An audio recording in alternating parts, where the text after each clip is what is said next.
Hello? Hello and welcome to my stream.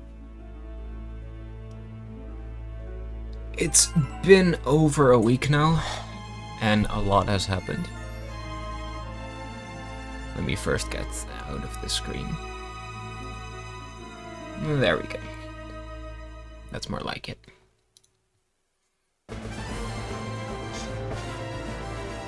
Or, well, this is more like it. I've done a bit of tweaking. Seems that didn't change too much.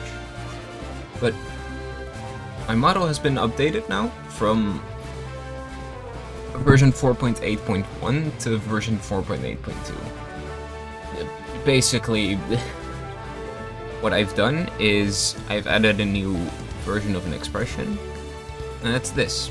I can now close my eyes by pressing a button. At first I couldn't do that, and trying to convey some emotions was just impossible to do. But now I can close my eyes. On purpose. I do not like how it, slowly closes it with this, but what can you do? I don't think I can change that in Lopit, so I'm kind of stuck with it.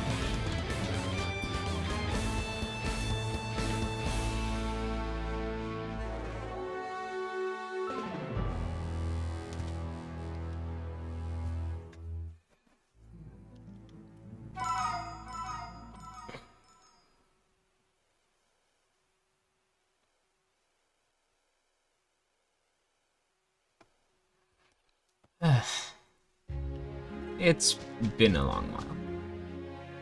Right, I was supposed... Last time we left off in Heart Home. This time around we are a bit far away from there.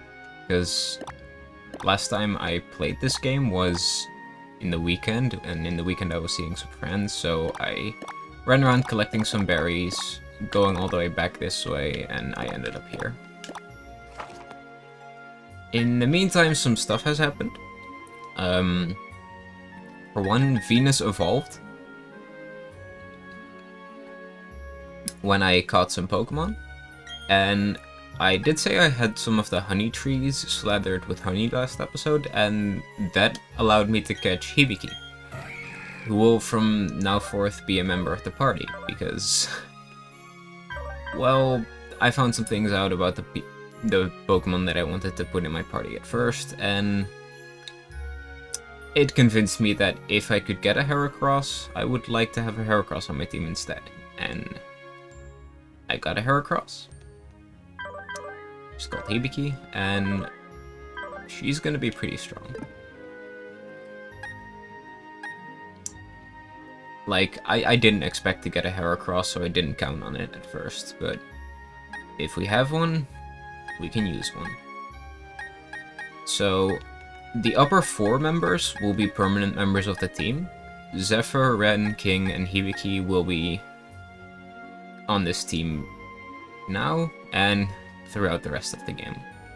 Venus and Starlight might find themselves in the PC at some point. I just do not know which Pokemon I will replace them with yet. Or, well, actually, no, I do know. I'm just not there yet. It's gonna take a bit. So, these will be the party members for now. Shall be making my way back to Heart Home, and then we will journey to the 3rd gym. Let's see. Plant the Lumberry. Oh.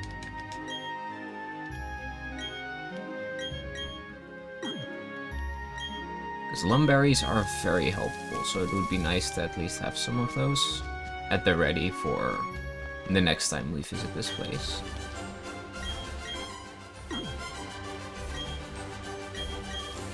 I should have waited. Well, anyway, that doesn't matter too much. I will say I do want to expand on what kind of streams I do.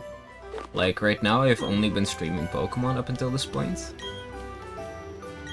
And while I really enjoy this game, and I don't really want to play it off-stream, I also don't see myself wanting to just play this game on its own. So I'm thinking, if you've heard of a certain streamer who goes by the name of Maya, she has a community server, and I'm in that server, and I have been very busy in 1.17 back then, and the server recently updated to 1.18, so I thought maybe it would be cool, since I don't have a base yet in the 1.18 area. Like, I found a location for a base, but I definitely don't have a base yet. So I thought that it would maybe be cool if I decide to stream me building my base slowly. Like, I technically don't, like, I don't have any records of how I got any of the materials that I did. Like, I spent quite a lot of time just running around the server, interacting with various aspects of what had been built already. Like, for example, making use of any farms anyone had built, making use of the villager trader, or the various villager trader stations that exist on the server, etc, etc, etc. As well as the generosity from some of the members on the server. Big example would be that I have not gone into the end to get Elytra, but I have gotten an Elytra from another member on the server, who just was very generous and gave it to me. I'm very happy that he gave it to me, because it allows me to get around the server so much faster than I otherwise would. But it's definitely also still very much something where I want to figure out how to get maybe more Elytra at some point, just so I have some backups, because I did already once before. I died one of the most fucking stupid deaths. I was digging for magma blocks at the bottom of the ocean, and where I find magma blocks at the bottom of the ocean, in the largest quantity, is what do you call it? When there's like a whole bunch of obsidian next to it as well. Basically, when you have a ravine that spawns under an ocean, and it is filled with lava at the bottom, it will literally like be flooded in its entirety, and as a result all of the lava that's at the bottom will turn into obsidian, but some of it will be replaced with magma if it generates that way. And I was in need for magma blocks, as I will probably show off in the first ever stream that I will do of that server, because like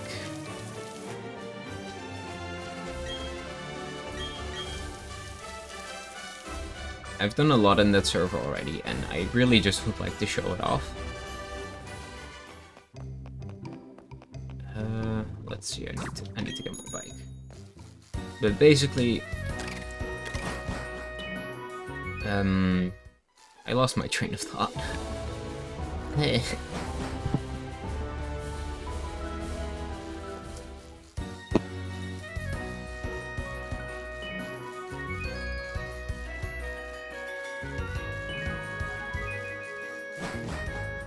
So yeah, in that server, I was digging for magma blocks because I needed them for decoration, and I needed them in such a way that I just had a very large amount of them. And the only places where you can get large amounts of them is like either in patches in the Nether, which at the time I had forgotten about, because I hadn't encountered one of those patches on the server yet before then. And I hate this bike so much. It bumps into everything. But basically, I had found a ravine at the bottom of the ocean at some point. It was filled with obsidian and magma blocks, and I wanted to mine those magma blocks, and so I did. Thing is, the magma blocks are just like the obsidian, the only layer between water and lava. So what happened is I mined one of the magma blocks while I was like right on top of it. And what happened is that I basically, as soon as I broke the magma block, I fell through it into the lava, and the lava solidified into obsidian right above me, and I was just stuck in lava while I was burning, and I lost all of my stuff.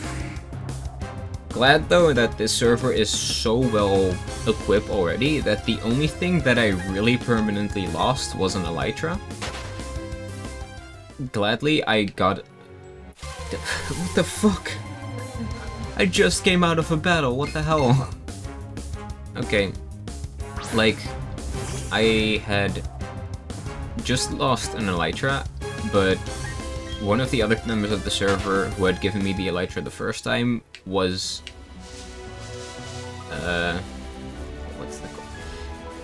what's it called again? Was generous enough to give me another pair of elytra, and I still have that one to this day, because I have decided that from now on, even if I do something as stupid as dig magma blocks or obsidian right above like existing lava and like directly underneath the water where it would immediately solidify over it. Even if I were to do that again, now I actually permanently have a what's it called? A fire resistance potion on me in the server. So that if that ever were to happen, I have 8 minutes of fire resistance in which I can just swim in lava and not have an issue to deal with.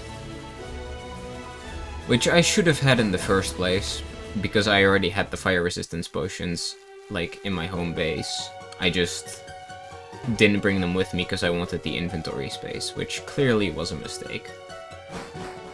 But since then, a shulker farm has been built, and I just filled my entire ender chest with shulkers, and I now actually have enough space in my inventory to just bring like a truckload of stuff with me. Since I also now, due to the villager trading halls, permanently have the ability to just have a silk touch pickaxe and an ender chest on me. As a result of that, I always have a full ender chest's worth of inventory in me, and it just costs me the slot for a silk touch pickaxe and the slot for the ender chest. And I can have 27 different chests worth of inventory with me. It's insane how much stuff you just have portable now. Like, I barely have any actual storage chests anymore in my base. Like, my base is kind of empty in a way. I forgot that I never fought this guy before, but at least if I get him out of the way now, then I don't have to fight him again.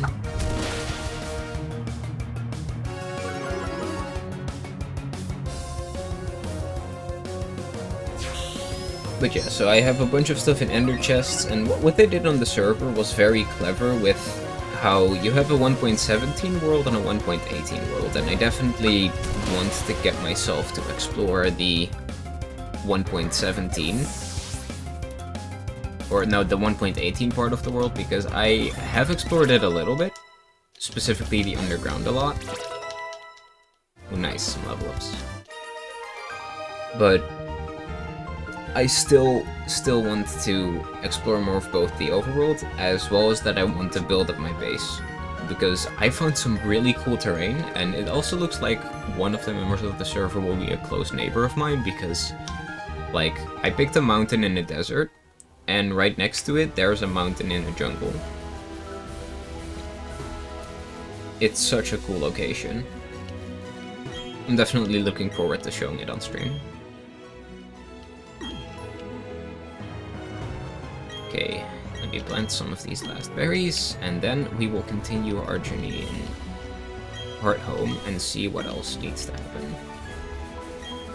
Because...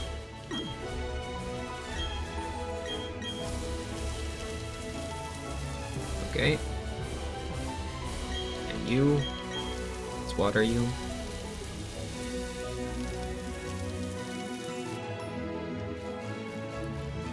Okay.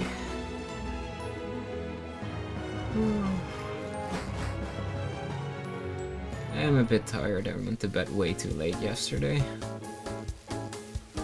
Like, I've been trying to get myself to sleep earlier, but it's just not been happening. Okay, I do want to save here. Just so that if anything bad happens, because I've seen this game crash on other people's consoles a lot lately, and I don't know what caused that, but I just don't want to take any chances. Because we did just make it back to Heart Home, so we can continue the story from here. Let's see what you have to say. I'm so sorry. Please, excusez-moi. I'm not that good at French, but we did have it in school. Yeah, during the Super Contest show. 18, the Harlem City Gym. Which, for some reason, in this game... for some reason in this game, she's the 5th gym leader, but you already meet her now, like... Okay, so I can head in here.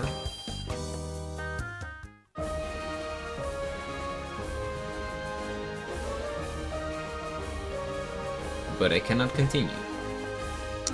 And you know why. It's impossible if you want to know why she's not here. She was literally just in front of there. What the fuck? That is some bullshit. Well, in any case, let's continue this.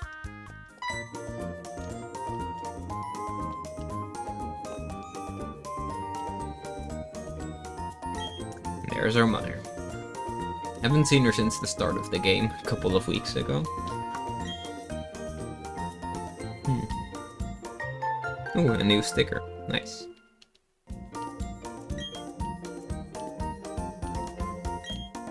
So I shouldn't see it. Where's the email at Bortha? Location, spicy.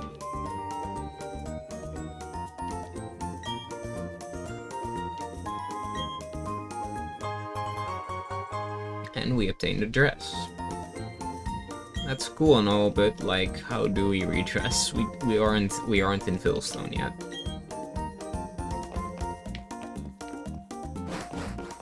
Let's see. Do you have anything to say? Nope. Something tells me that the people that are in here might give us some.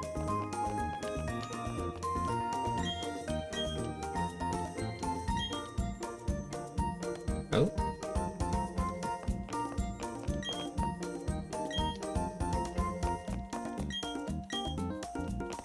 Like, I would expect to get at least something here. Like more stickers or something. Let me talk to you. I take it that this is where you... Oh, you can actually walk in here and see the stage and stuff. Oh, that's pretty cool. Was this in the original games?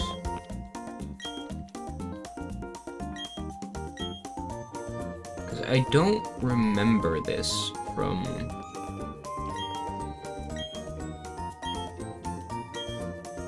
I don't remember this area in, like, as in I remember it being a part of the contest hall, but like, I don't remember being able to walk into it.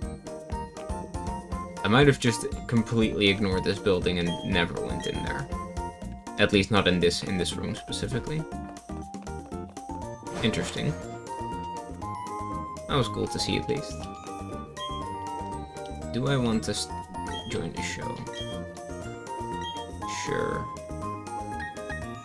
I don't actually... Do we have the... I think, yeah, now we have the ability to see. We don't have any of that stuff.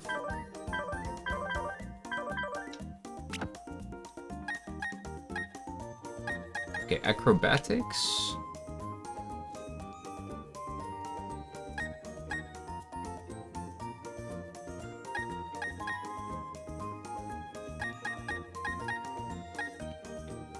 Interesting.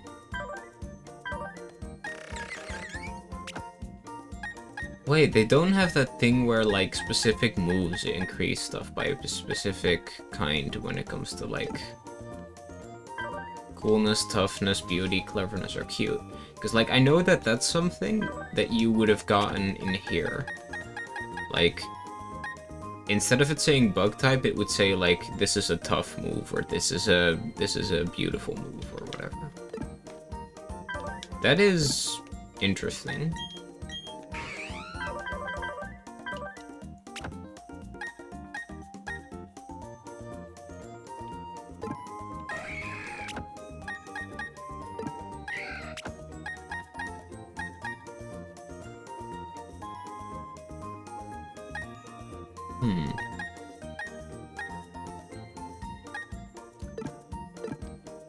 Yeah, I think that I don't know enough about the contests here to start doing one randomly and forgetting about it. I would rather progress the story now if I can.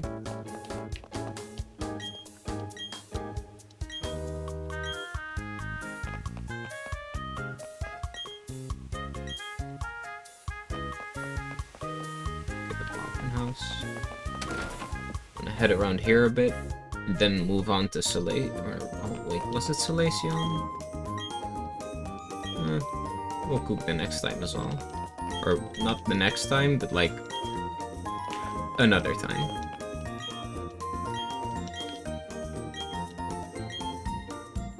Okay, there we go.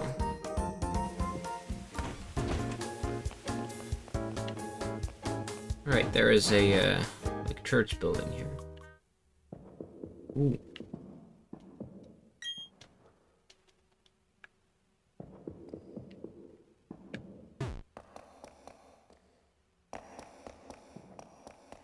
Interesting atmosphere. I don't remember if they didn't have music in the original. I feel like they might have had, but like, not the hard home music. Might be wrong here.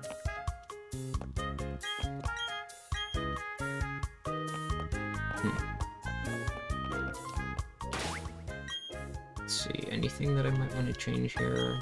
I want to put a Ren in front. Haven't been in here yet. Might find some new stuff here.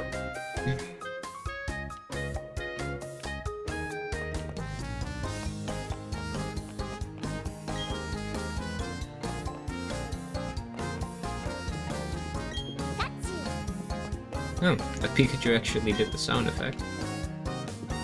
Oh wait, no, right, that's something that all Pikachus do now. I find that so odd, like... I get it, that that's what people are familiar with, but Pikachu is the only Pokemon that has that. Every single other Pokemon still has the, like, just random garbled noise.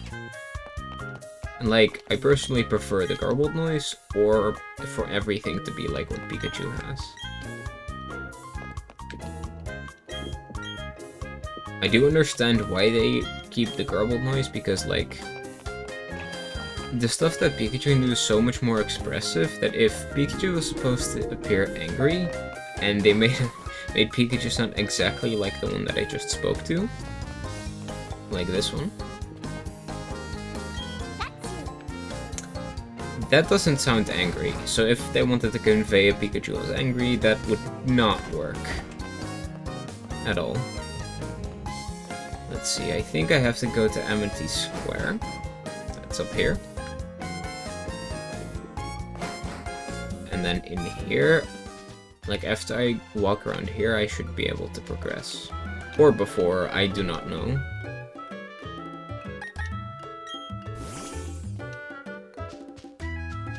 There we go. On a stroll with King.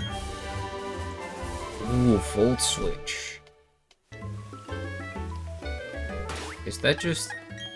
Oh wait, I cannot look into my bag, fuck. Okay then.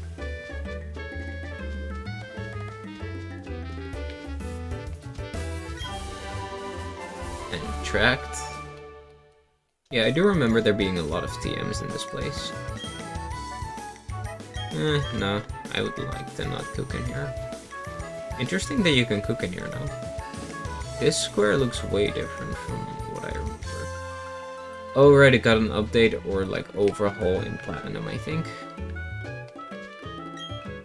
Where they added like a small little, I think it was the map of Japan that they made it look like. In the center, that you could walk across with bridges and stuff. I definitely want to play Platinum again at some time, and on stream. Yeah, drifting.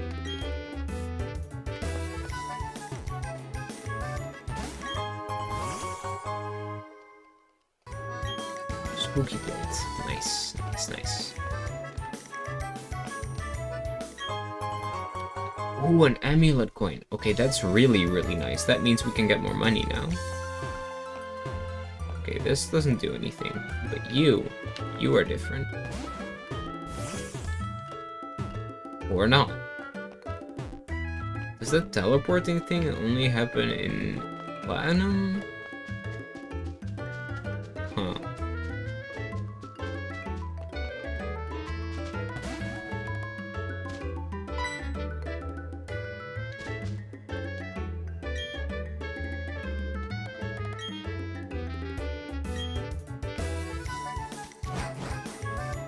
And now we unlock the new feature of this game. Walking with your Pokemon, I think. Or, well, new feature. It was in some of the older games, specifically in Heart Gold and Soul Silver. Yep, we can now walk together. Who do we want to walk with? I think I want to walk with Hibiki. Let's go. Ooh, Hibiki can fly. She fast.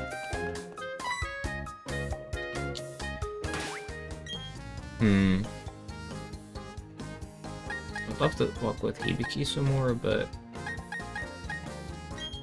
I want to see what happens with some of the other members of my chat. Glider can just glide around. I like that. Oh, right, now we have a rival battle.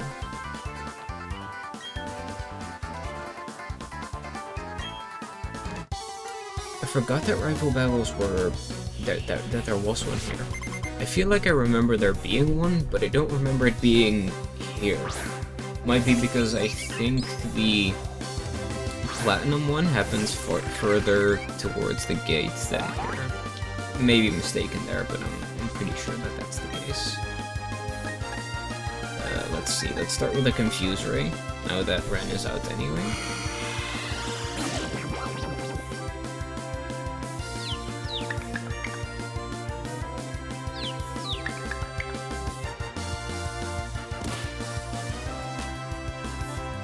Nice, that helped us a lot.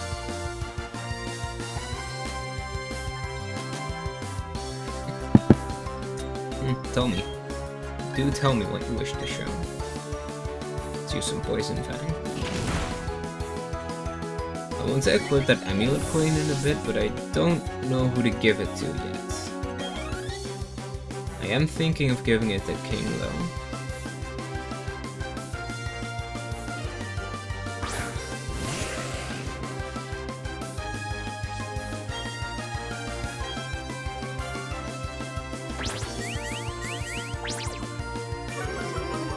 I could always switch into Zephyr and just completely destroy this battle, but like, where's the fun in that? Don't really have any better attacks than Poison Fang.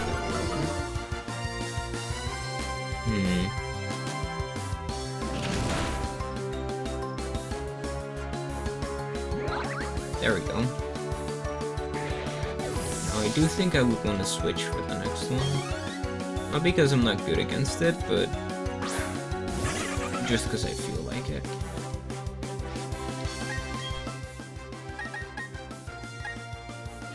Well,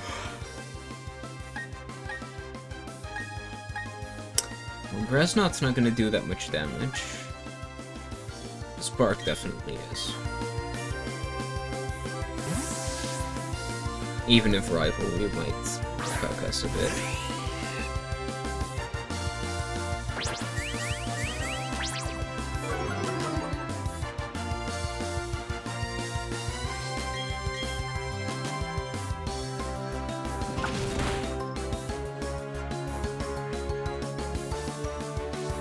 Really? We flinched? God damn it. Really? Twice in a row? You're kidding.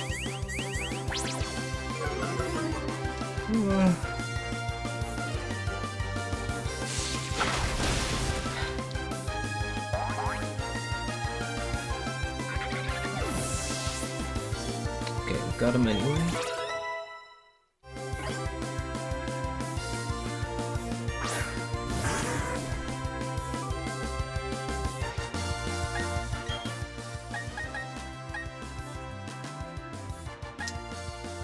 Yeah, I think that at this point I do want to bring Zephyr in, because Crottle is extremely defensively tanky. I don't really have many moves that I think I could use to effectively take him down.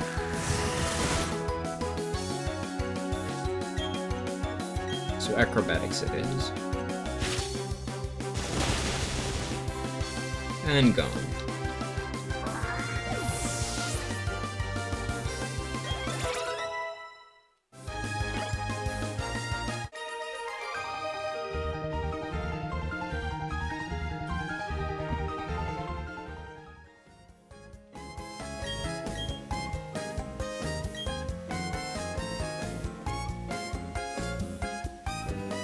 And on to journey to the next place.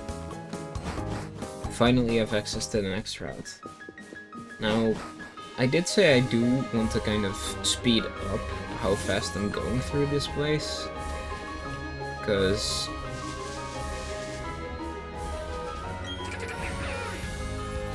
I don't know if that's a trainer. Like, I do want to go through this game a bit faster, because I do want to beat it before, like, we have a chance to even start doing anything in the Arceus game, because I do want to play the Arceus game at some point. What do you have to say?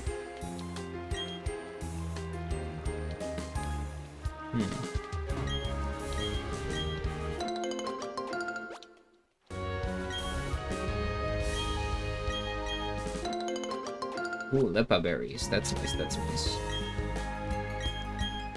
Okay, what kind of berries did we just pick up? We have 2 Lepas. We will plant those. I'm so glad that the berry mechanics in this game seem to be more lenient. Either that, or they just don't care about when you do or don't grab certain things.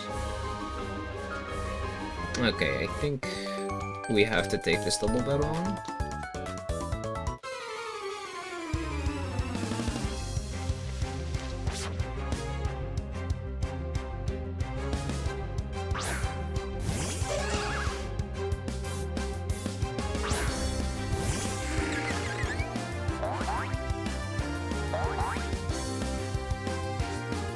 Okay.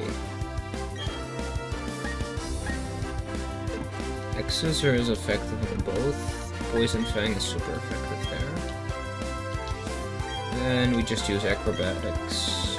Okay. Acrobatics doesn't work that well against Bonsly, I don't think. We'll just use Rock Smash instead.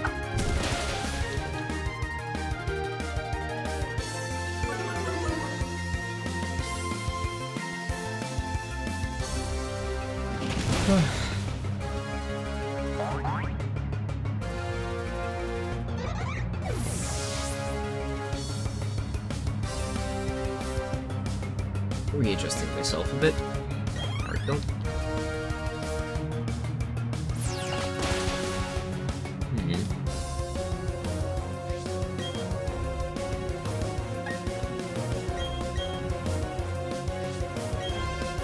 And if you can just use a move like that again. There we go.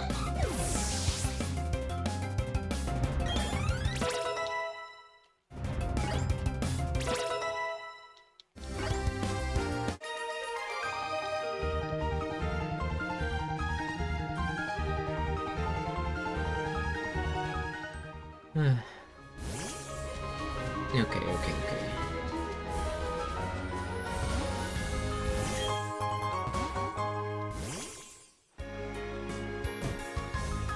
Got an X accuracy. Next accuracy. Words. Don't have an old keystone, but I would put it in there if I did. It should be possible for me to obtain an old keystone at this point in the game already, but I haven't found it yet. So we can just leave that alone.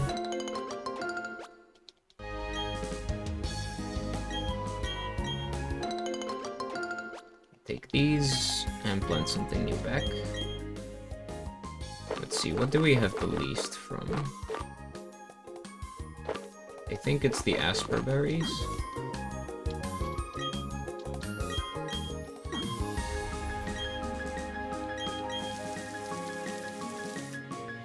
I could defeat that lady already.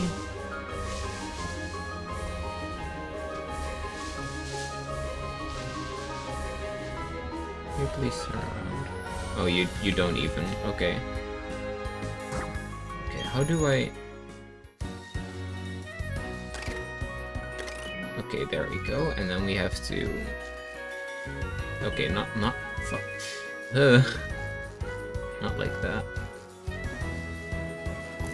Okay, apparently. I find this stuff so complicated sometimes. Oh, we obtained something. Oh, a tomato berry. Yo, that's sick. Okay, tomato berries, if you don't know, like, I'm not that big into competitive anymore, but tomato berries are great because they allow you to basically take stats away from your Pokemon. So you can relocate those stats elsewhere. It's basically the same as, like, if you've ever played one of those games that has one of those sliders for your stats. In Pokemon, you feed them those berries to make the sliders go down, stat-wise.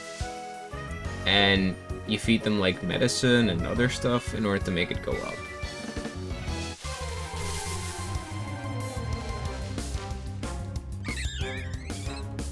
Staravia. Or Staravia.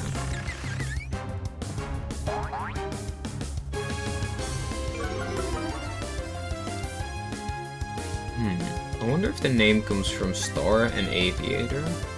Something tells me that that's the case. I might be wrong.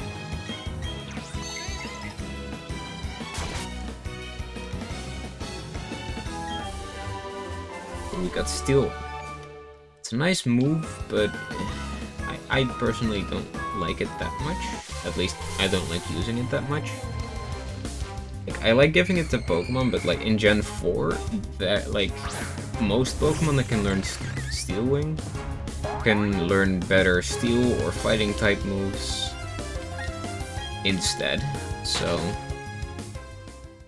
it doesn't really have that massive of a use case. Do you have something to say? I don't think we have to head up to this, so I'm gonna save that for later. So let's get to this town first. Won't be stopping by here for too long, as most of the stuff in here I think I want to save for another time. Either for my own time, or sometime when we start playing through the post game, just randomly, casually on a stream sometime. Because I really just want to get to the end of this game, and once I am at the end of this game, we can start playing some other stuff. Oh, that's nice. We like seeing that. I don't think I need many more than this, so let's start with at least 10. Wait, you get Premier Balls for other Pokeballs as well now? What? Or did you always get this? No, you definitely didn't. That's definitely something that's new to these games.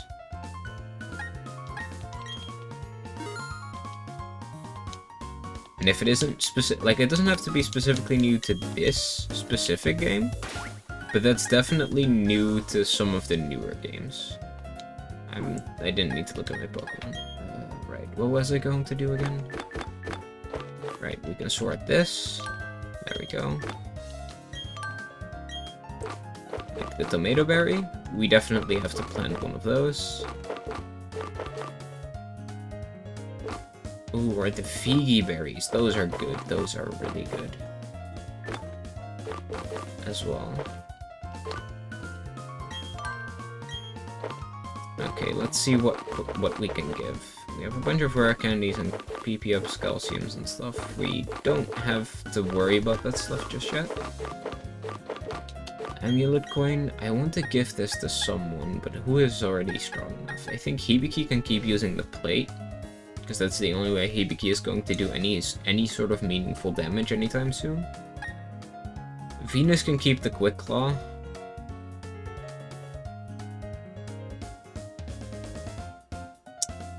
Then again, you know what? Fuck it.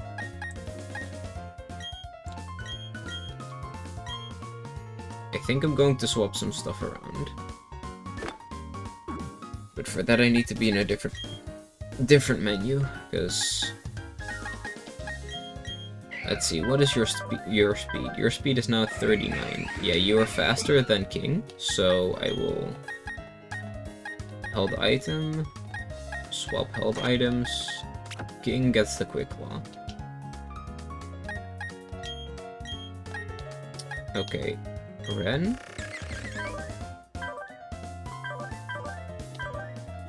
Isn't that strong, so can definitely use the boost from Poison Fang. Like the boost that Poison Fang gets from that item.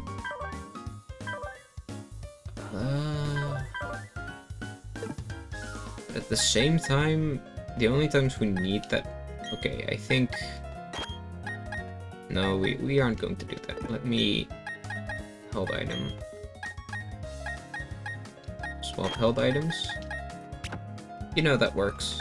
And then the Poison Barb can actually stay on Roselia. Because Roselia has Poison Sting, but Poison Sting is fucking weak. And it's also with physical attack rather than special attack. So that's going to sting. Ha. Yeah, that's not gonna be great otherwise. And even with that, it's not gonna be fantastic. But still.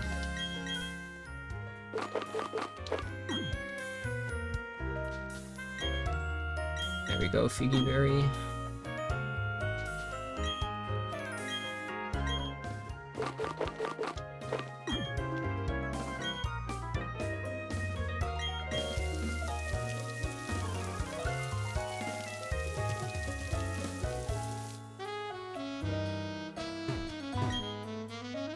Okay. I wonder if this has something to do with, like, the amount of water each individual berry type needs. So, like, if you have two berries of the same type, they go at the same time.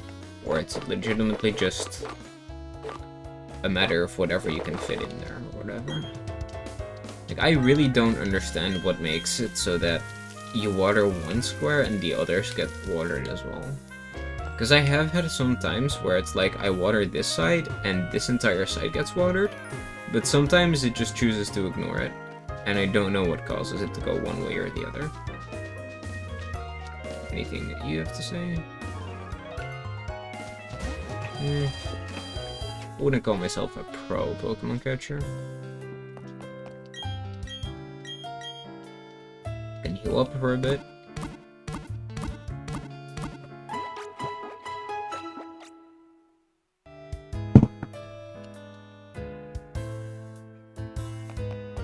And then we can move on.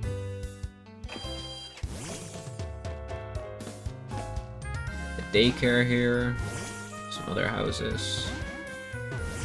And then here there's supposed to be that place that has all of the unknown in it. I know that these houses might contain some cool stuff as well, but that's not for me to go to right now. And over there you can catch unknown. a bunch of them. But that's once again something that I would like to at most do in the post-game, if I'm going to do that at all. And that would probably be something I would do just in my own time.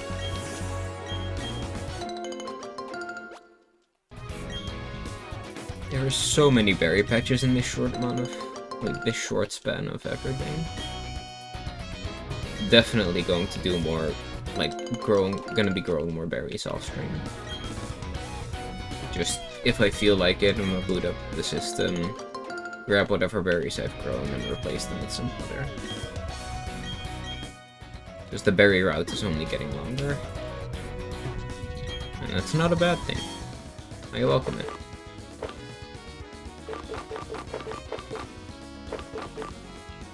Okay, I think I can still plant more Asper berries. That might be a mistake. I don't know how many I'm going to get out of this in total.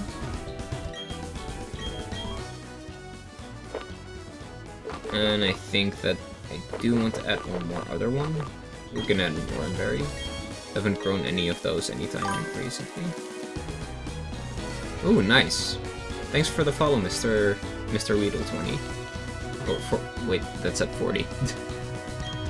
Thanks for the follow, Mr. Weedle. Let's see.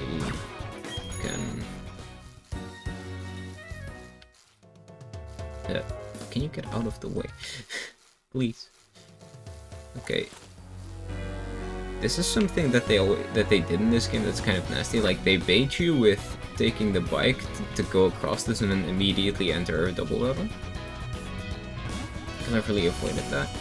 I forgot if you had a TM or if you fought me.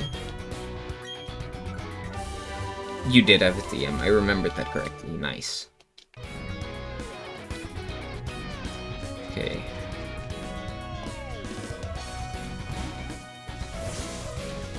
Let's see if I...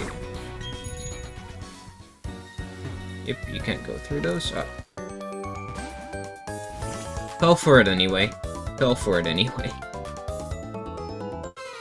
They put the same trap next to it. They put the same trap in the same route twice, right next to one another. I saw one, but fell straight into the next one. Okay, I see how it is, I see how it is. Goddamn. Okay, let's see. Use Poison Fang against Clefairy, that should get rid of it easy. Now, Pikachu is going to be harder to deal with. I think a knockoff should damage it pretty well.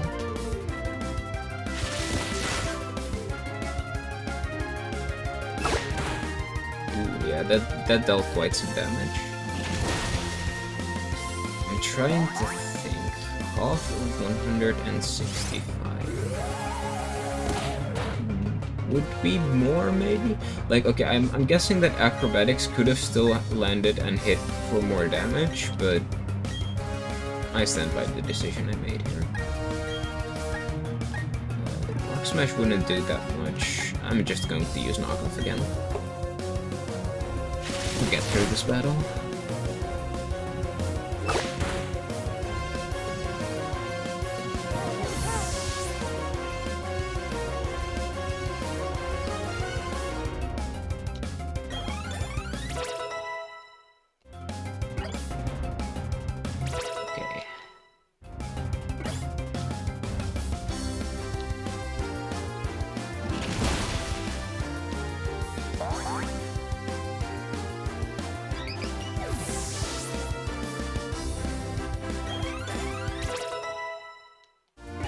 He leveled up again. Ooh, nice, we got Aerial Ace. Okay. Now, Fury Attack is pretty useful because it's a multi-hit move, so that could be useful at some point. Tackle isn't really useful, and I guess Leer should be kept simply because it's the only buffing or debuffing move we have. Since Tackle is useless anyway. Well, it's not useless, but like, you get what I mean.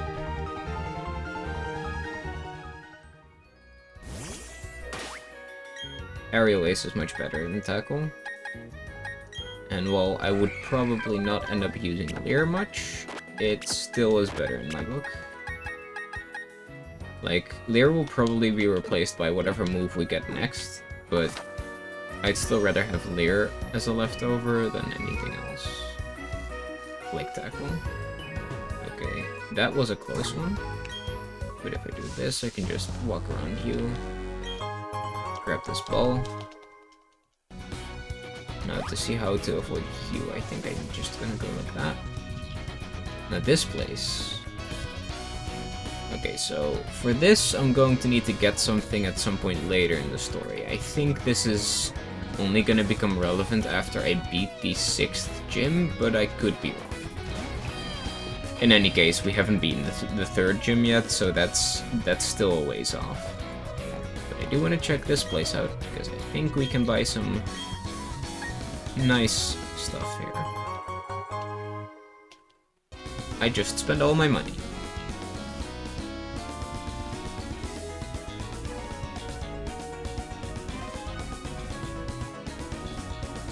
Alright then. Alright, we are broke. We are broke because we bought milk. Because we bought...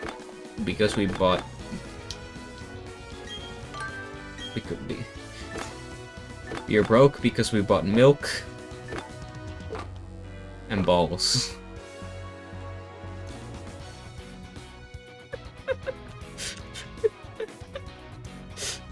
Alright. Yeah, sure. That's a joke that writes itself, pretty much. Amazing. Okay. Got Roost, Stealing, Attract, and Volt Switch recently. Volt Switch I only have once, so I want to keep that. Yeah, I don't think I have a reason to start using any of those moves just yet. So, I'll just leave him like that. We can move on to Route 215.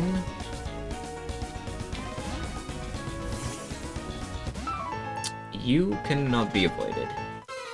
Let's take you out.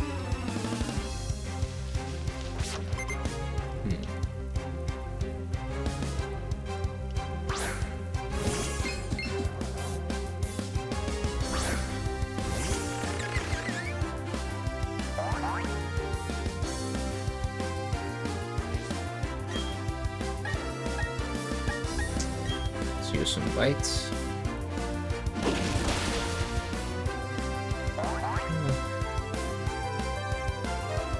Ooh, we got a flinch in. That's very, very nice. I'm trying to think.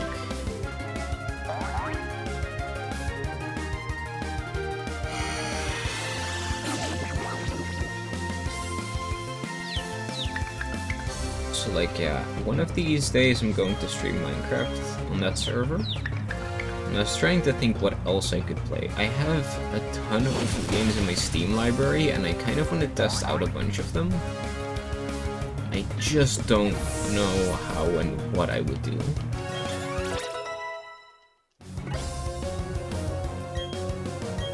We're not gonna get Slash.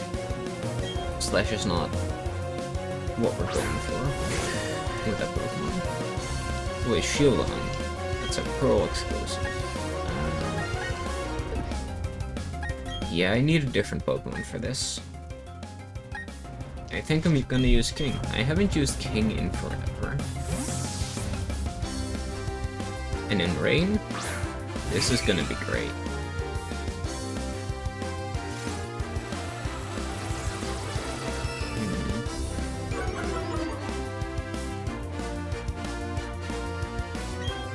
So you're trying to attack a special defensive wall with special attacks. Is that it?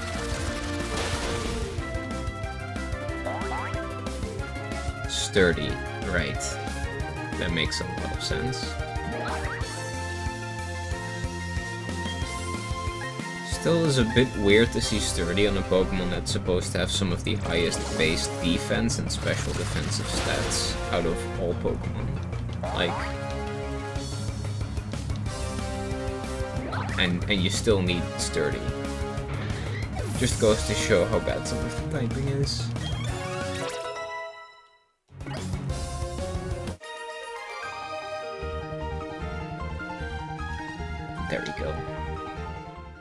and we're winning back our money.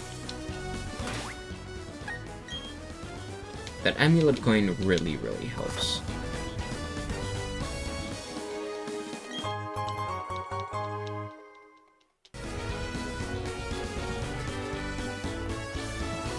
I'll run through here pretty quickly.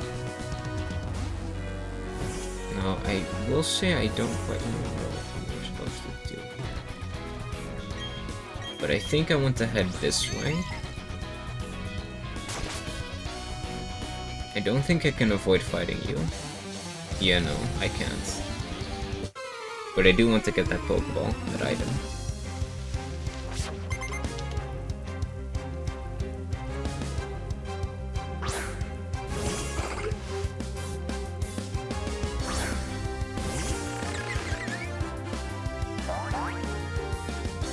Meditite.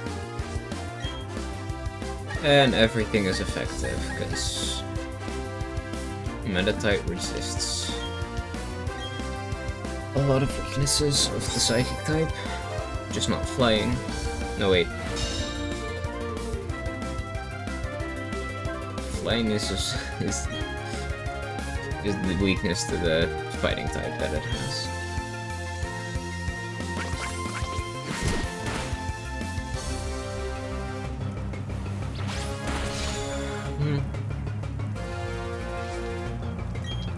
Okay, we can take it out here.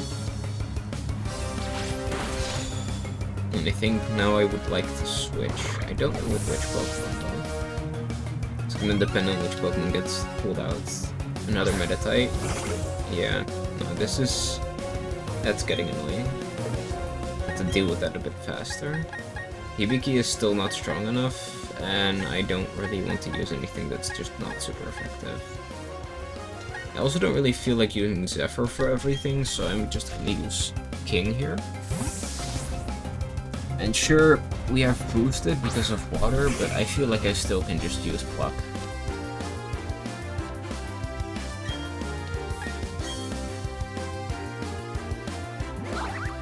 Ooh, we evaded, nice.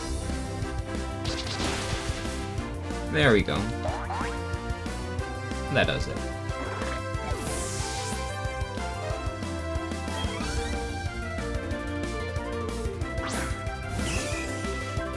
Then you send out a Machop? Okay. I don't think we needed that proc, but at the same time, we take it. We take this.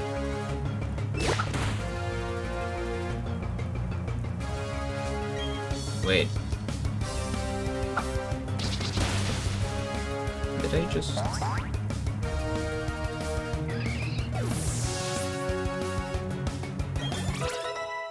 Okay, my Quick Claw is gone.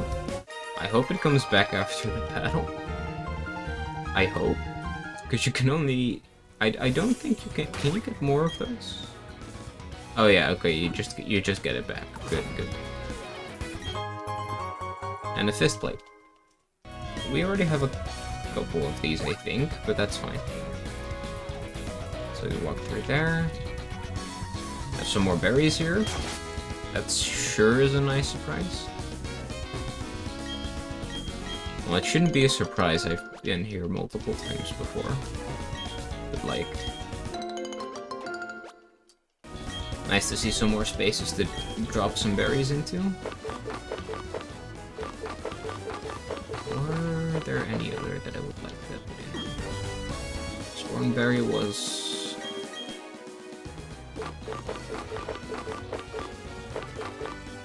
I guess I can put in the Chesto Berry as well. You know, something that doesn't make sense to me is why we still need to water a berry spot that's literally in a route that's permanently filled with rain. Like, okay, sure. Sure, game. You want me to drown these plants? That's what it is? Yeah. Yeah. Okay. And then over here we have some more stuff to get. Shockwave. That's nice, that's nice. A never miss move. Bouncing around all over the place. What we like to see. Full heal, and then there is one more double battle at the end of this route. Right here. I think my Pokemon in there are in the right place, so we can just do this.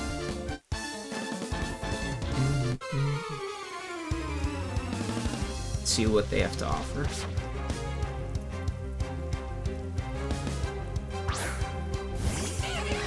Ooh, a starter. That's cool, that's cool. Now we have a Monferno in our Pokedex. One of the Pokemon that we would otherwise... Okay, I think we would see the Monferno from our, like, semi-rival, like the second one. Okay, I don't... Is Monferno already a fighting type or not? I do not remember. I think so. Yeah, okay. Monferno is a fighting type. So that one just got deleted.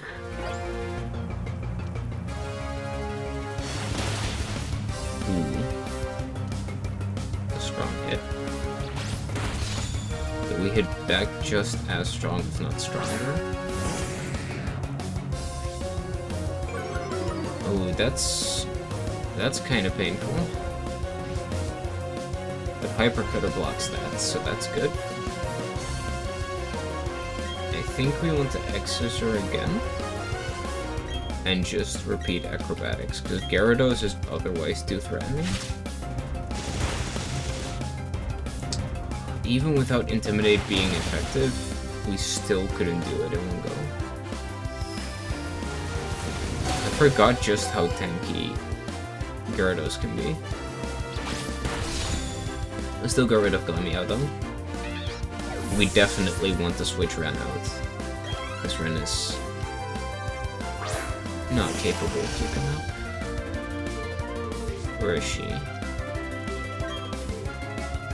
The thing that I don't know is how fast... Like, how fast is Kadabra? Because I know that Zephyr will outspeed and just... destroy.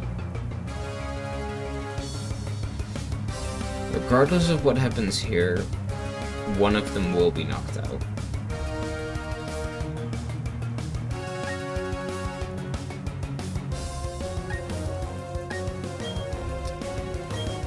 I'm just gonna repeat the same thing again.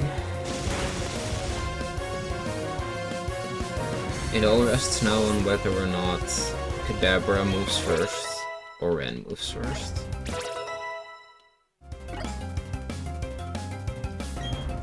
I don't think King should know Fury Attack. Hibiki didn't learn anything, and Venus Grid's at 27. Ooh, Ren survived with one. Right, the new mechanics. Can't say I like them, but at the same time, they do help me out. Really? Really?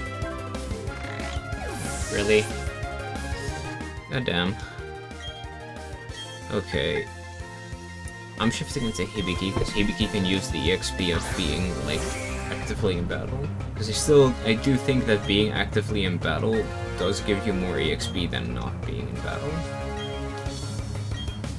And I think Kadabra should just fall over to this, because Kadabra doesn't have much defense.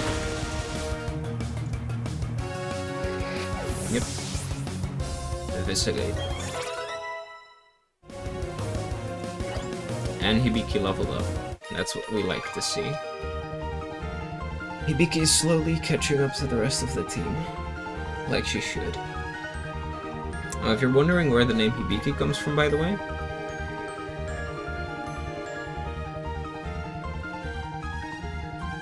can I wink, please?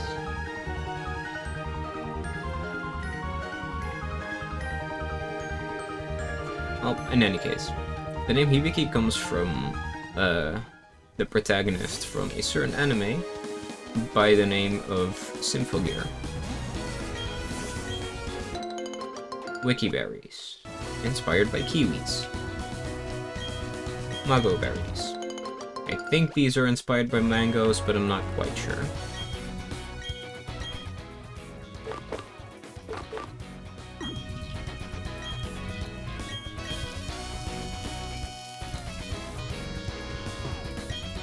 And here we plant a purple kiwi, known as a wiki berry. Like, all of the berry designs are inspired by real-life fruits to some extent. Like, this is something that's like, it's a small tad bit that most people just don't think about or just ignore. But like, so like cherry berry is obviously inspired by cherries. I forgot what chestos are inspired by, but I think they are supposed to be inspired by like chestnuts or something. Or are they called chestnuts? Chestnuts? Chestnuts. I think it's chestnuts, I'm not sure. Pecha berries are obviously inspired by peaches. Raspberries are inspired by strawberries. You literally take the ST from strawberry and put it at the end of the word instead of at the beginning. Asper, inspired by pears. They might not look like it, but like, they are as a pear. Oranberries are some of the only ones where I'm not quite sure. I think they are just supposed to be blueberries? I don't know. Kiwi berry, I just stated, is a wiki berry is just a kiwi. Muggo, it could be a mango, but it doesn't look like one, so it could be something else. I don't know. Well, these should just be obvious by what they look like. A raspberry is a raspberry.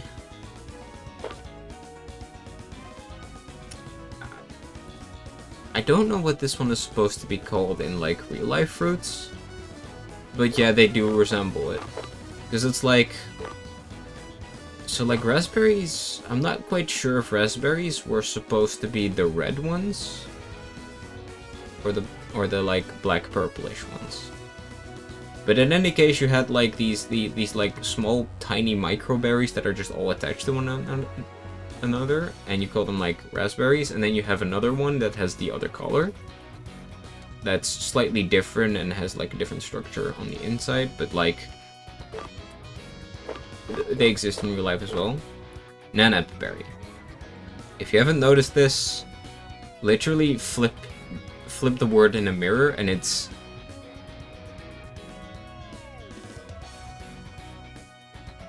banan. Like, if you were to say or a nanap, like you have a nanap berry, and you then just mirror a nanap, you have banana. This is literally a banana. And this is a pineapple berry. I don't have any of the others to show. We obtained a tomato berry earlier. It's literally a spicy tomato. Like a tomato with spikes. It's a spicy tomato. Like, it's cool to see what everything is inspired by. Trying to think if there was some item up here. It's like, there's so much empty space up there and it's just unused.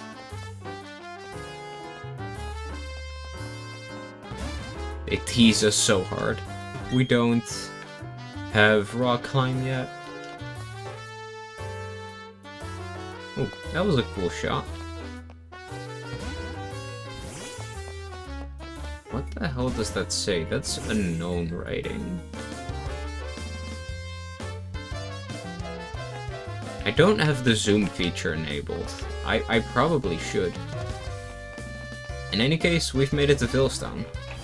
Let's first stop by here. And just heal the Pokemon. I'm trying to I'm debating whether or not I should go and take a short little break here. Now that we're here anyway. Yeah, I might as well. I'm going to take a short little break for a minute. Be right back.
Alright, back from my little break.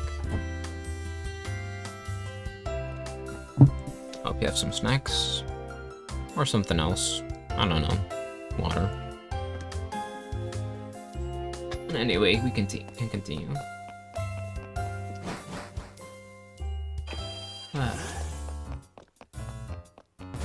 Finally reached the new city. Traffic. What do you have to say? Oh.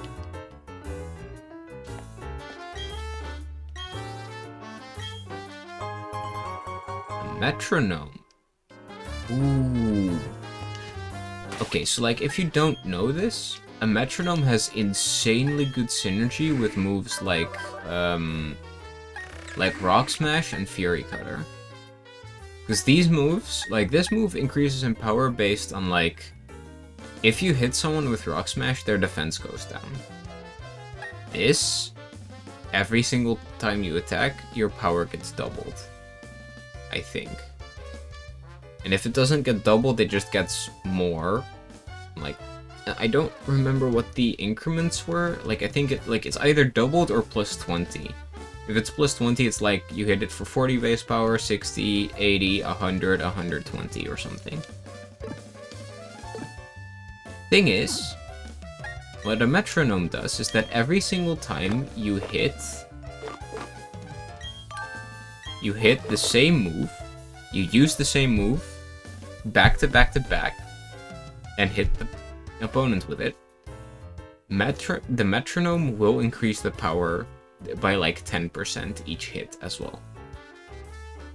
Which means that, like, sure, Fury Cutter will not receive a bonus in turn 1, but turn 2 it will already be more powerful than it would normally be. Turn 3 it will be even more powerful, and then eventually it just stacks up until you have a nuke. Like, of course, if anything resists bug type, it's still going to be resisted, but like that doesn't matter. Like that they still got the meteors there.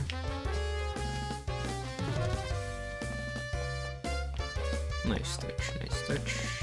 Okay, let's see.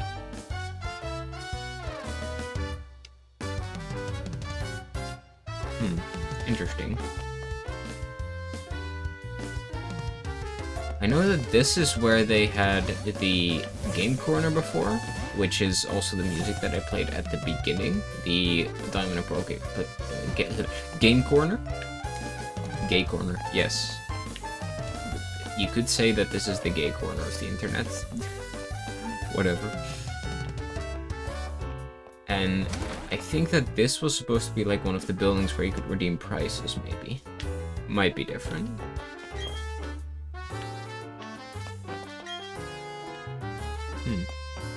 I don't know if this place has any use. I wonder. Because, like, it definitely looks like it could be an event for something. Like, obtaining some special Pokemon or something. Oh, they still have the music! Let's go! Ooh, I like this a lot. Let's go!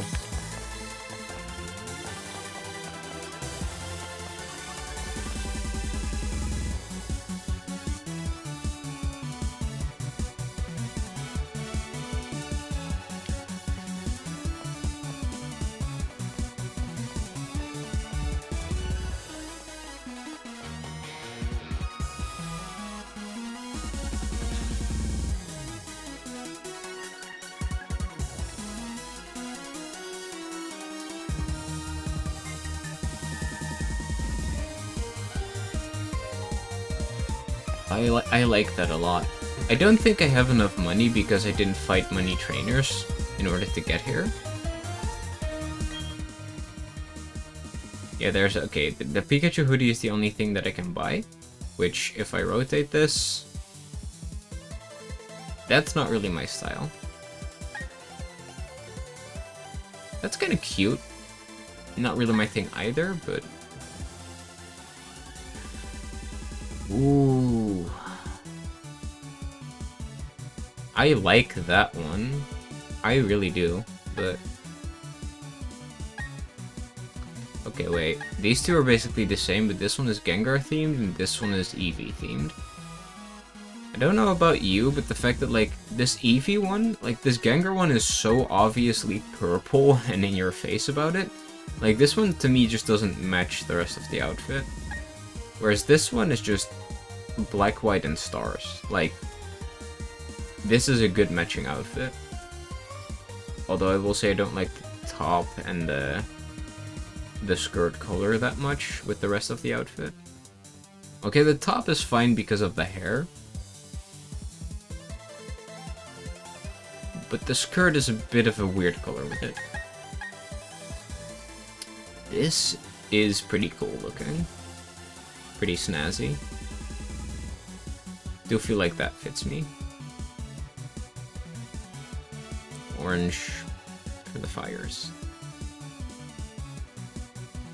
To mention all the hair is just tied into a single thing. Oh!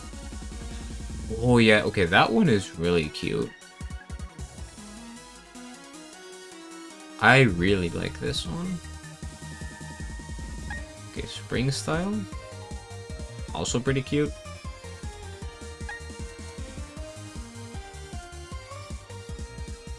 Okay, yeah. Yeah, I dig this. I dig the casual style one. I also dig this one. Oh, this reminds me a lot of the way how I dressed my character up in Pokemon Sword and Shield. I'm trying to remember. I had Sword. In Pokemon Sword, I had a character that looks like... Basically take this style and make it a bit more rebellious or something. Yeah. That is the most... that is this one, alright? Casual. Yeah, I think I'm just going to fight a bunch of trainers off stream at some point. Not before we're fighting the Elite Four and the Champion, but like, yeah, and I'm just going to grind out getting all of this gear, because my god, I really want some of these outfits. Like, the ones I'm eyeing, like, okay, this one is just like, I don't really like the Pikachu design necessarily, but the hoodie speaks to me. With this one, the hoodie speaks to me. Like, it's just black with some yellow in it. The yellow is fine. I'm mostly picking it for the black and white parts of it. The overall doesn't necessarily speak to me as my style, but like, it's cute on someone else. This Eevee one is just... It has some flaws, but I can definitely say it's decent. This one's just the same, but it has more flaws, in my opinion. I do like the fact that the top is black now rather than blue. Yeah, I do like that aspect of it. This outfit is like, I like it, but it's also so... Like, this makes me look like the kind of character that would just be a member of, like, the trainers you fight in a gym. Like, everyone wears the same stuff. It's very simplistic, very distinct, as, like, a gym trainer, basically. Like, I really like this winter outfit. And I mean, it's the winter season, so this could be pretty good. But at the same time, I'm also just like... But do I feel like it right now? Because, like, this definitely is, like, it's cute, but the colors are not really how I would do it myself. The spring is just kind of... I've seen other stuff here, and it's more my style. So, like, I'm definitely, like, in between all of these. Like, I think I could go for the Pikachu hoodie just to have it. I'll put it on in a bit. We will see. I'm just looking at, like, casual and leather jacket style. I really like these two.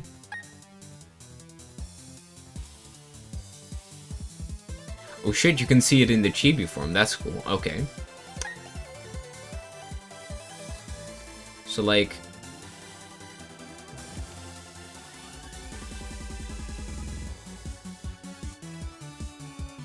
Like, I look at this and it's like, this is basically a zipper hoodie over top of, like, I think... Do you call that a dress? Something tells me the fabric is too thick to be called a dress, but then again, I don't have knowledge in dresses. I need to learn. I need to learn a lot more. It's definitely cute. I like the backpack that fits with it. Like, yellow is not really my style, but yellow with like, specifically, I'm going to refer to her as Dawn now, but like, the trainer character in Gen 4, Dawn, this just works really well with yellow, with the yellow hair clips and stuff, and yellow elsewhere as a result. I really like the shoes as well. Like, I just love every part of this outfit. But I wouldn't necessarily say that combined it's like my favorite of all of them. I would definitely say that this is more of my alley because that's what I went with in Sword. But at the same time, I can really dig this as well. I think I want to see if I can get either of these before we face the champion. I still feel like, you know, I think I'm going for casual style because of the fact that this, like this outfit to me, it just screams that you are the kind of person that has haunch crows and stuff on your team. Like, this does fit my team's aesthetic with the fact that I have myself a few Pokemon that are a bit belonging to groups like that, but at the same time also not. It's just that this, and this is not really necessarily up my alley. It's not going to be by the end of it. Like, all of it is just too casual for me to consider walking into the Pokemon League wearing that stuff, if that makes sense. But casual style? Yeah, I really dig this one. Okay, so what does this look like in Chibi? Okay, yeah, in Chibi, in Chibi form, they made the Pikachu way more obvious.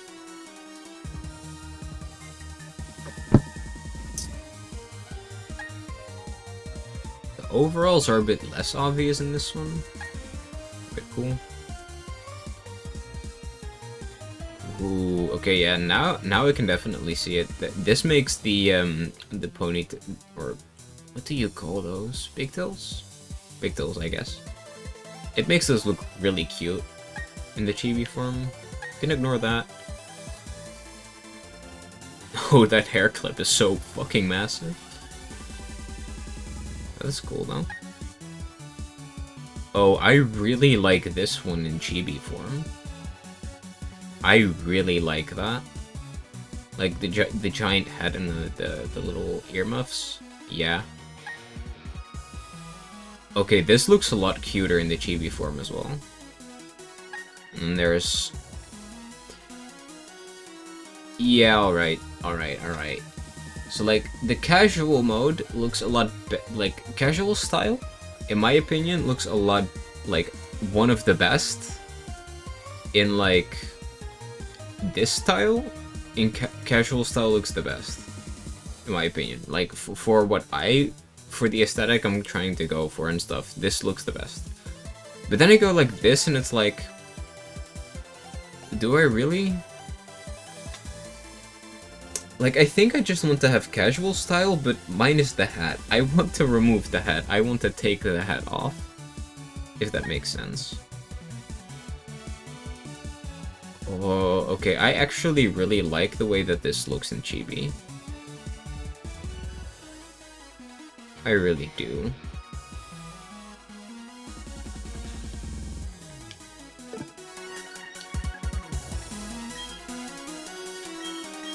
Can I just change my clothes here? Nope. Unlike the other games, you cannot do it there. You have to do it here. Interesting.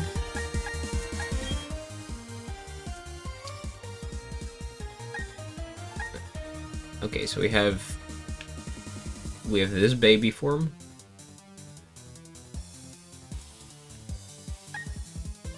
Then we have the Pikachu hoodie. It looks like that.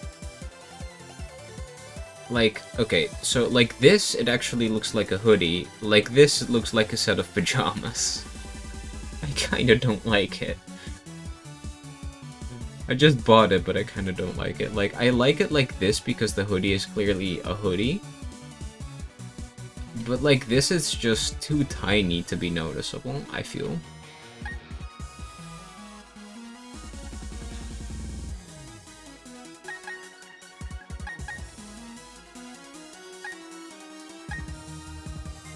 Ooh.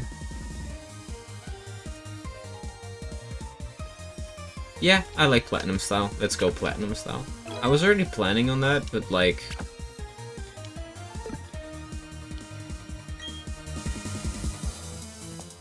We rockin' the new outfit, let's go! Yeah, I'm going to definitely pick one of the last two styles, like the casual style or the whatever the fuck casual or leather jacket style. Those are the ones that I'm going for basically. Let's see. Right, so we were supposed to talk to this guy.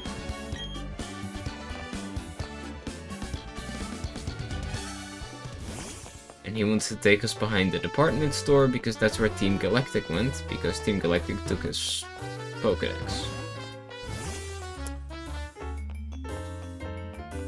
Or not yet, I just misread it. I don't know. I don't read.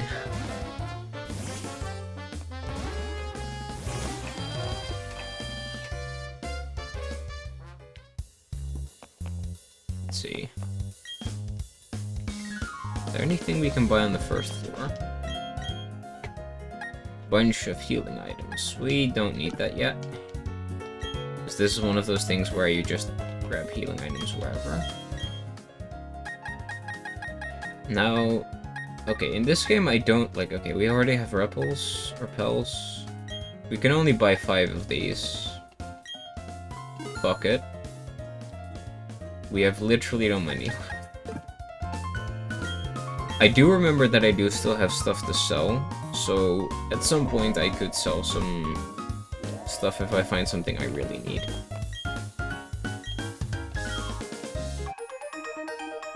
We got a pocket chap. We can count. Okay, that's the medicine corner. What do you sell?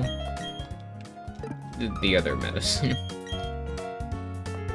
Makes sense. Okay, that wasn't really helpful.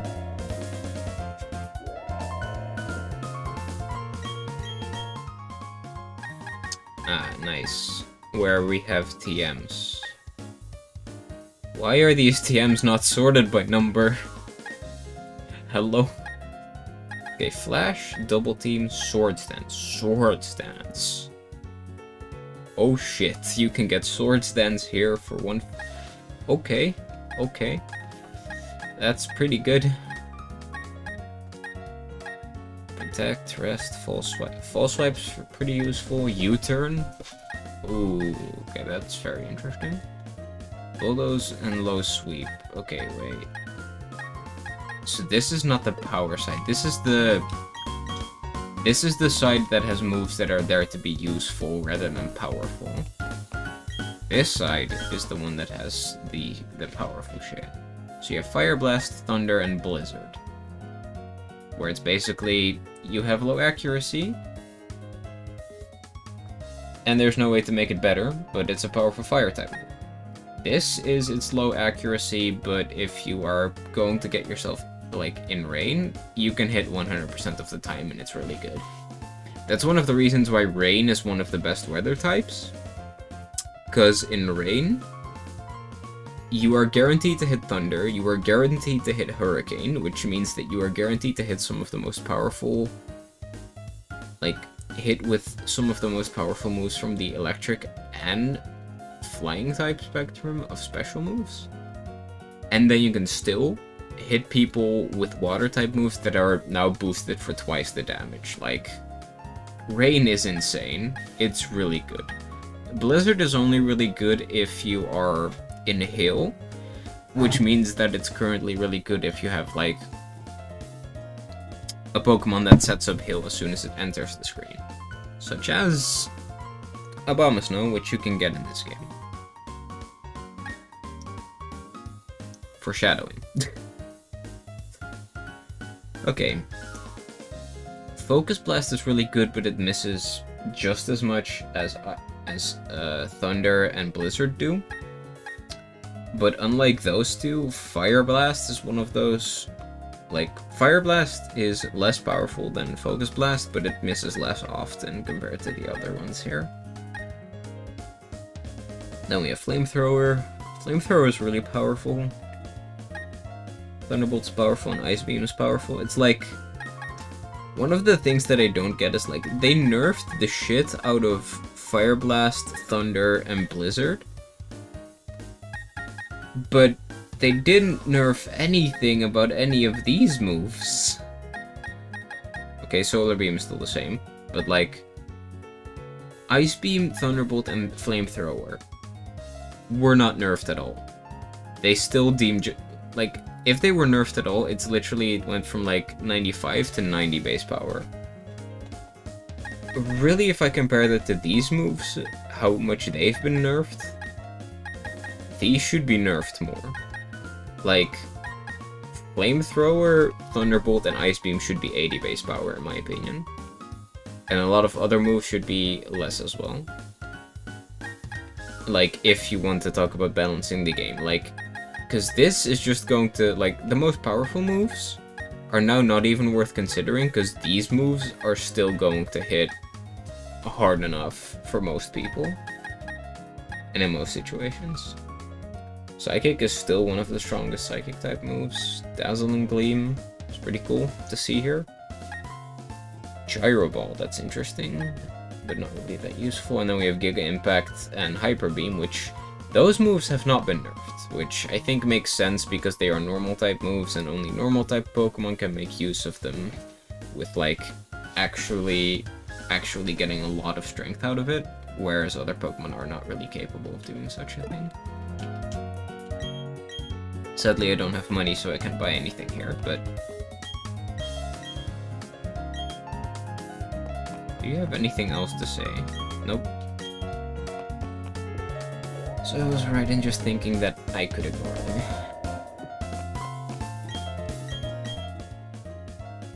You can buy pedestals here? That's... okay. I wonder what these people sold in the original games. Now I'm curious.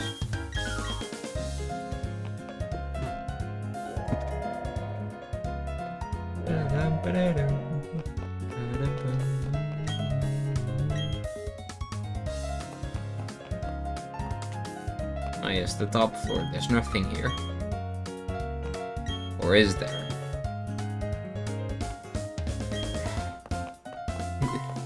I even have too little fucking money to buy a fucking drink. That's just water. You've got to be kidding me. I mean, water has been nerfed in this game, in these games, the newer games. They used to heal like 50 HP, but now they don't anymore. Which is fine.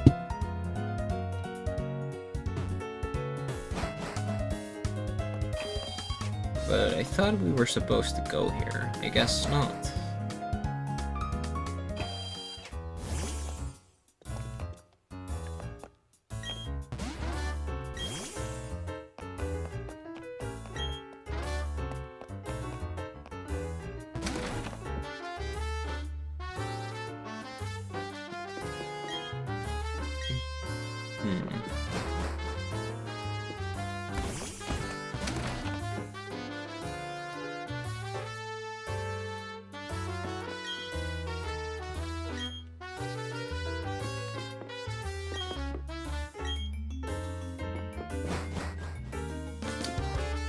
Okay, so where did Lucas say I was supposed to go? I have forgotten completely. Oh, I do know that there is at least something that I can get over here. Cool. That's a PP up.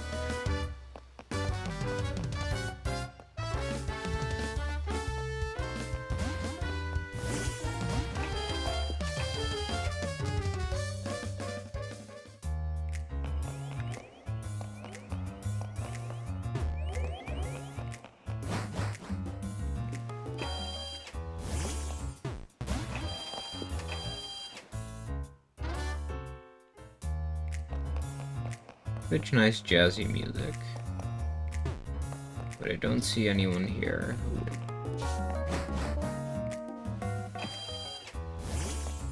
can help me with what I was asking for.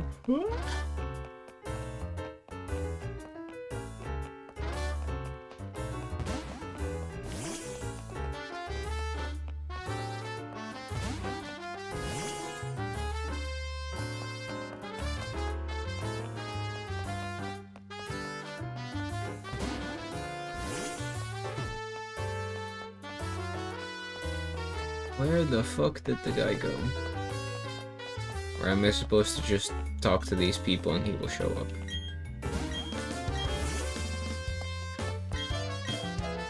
Or am I just...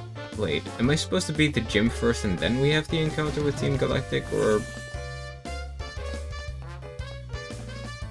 Man, this game confuses me sometimes. I guess it's because I'm just used to how Platinum made everything make a bit more sense, I guess. Oh, right, in Platinum you have those, like, boxing things you were supposed to shuffle around, but here you had the, like, yeah, you can go, you have to push those things in. Right, that's how this gym works. I didn't mean to walk that far, but okay.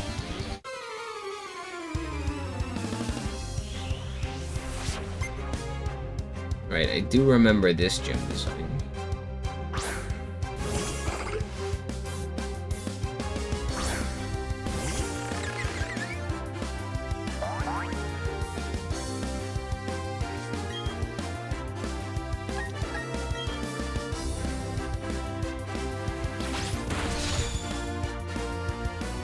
I do feel like speedrunning this gym actually, so I might just...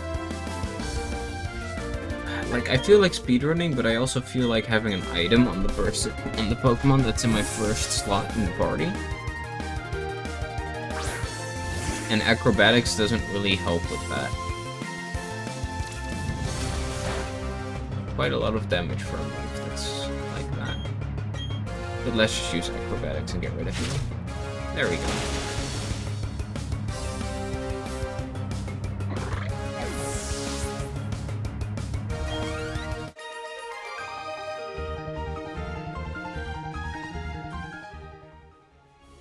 What I meant to do is go over here and do this. So that's how you push things around in this gym.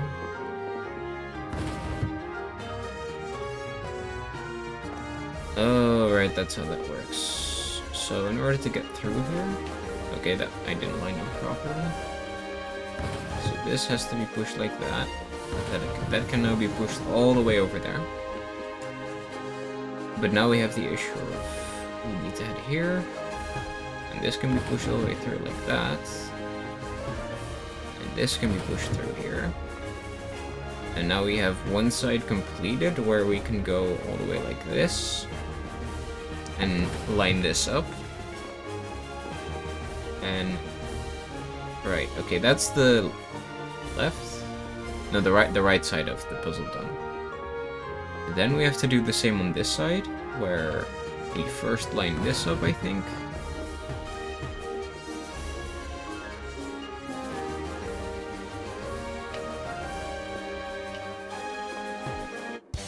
Okay, please. I know I don't have to fight all of these, but avoiding them is just a pain. Time to destroy the A button. I am going to fucking... I'm going to eviscerate everything in this gym.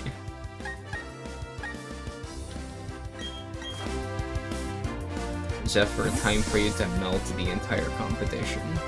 Everything in the competition.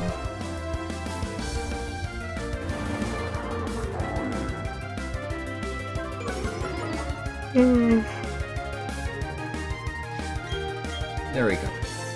Acrobatics.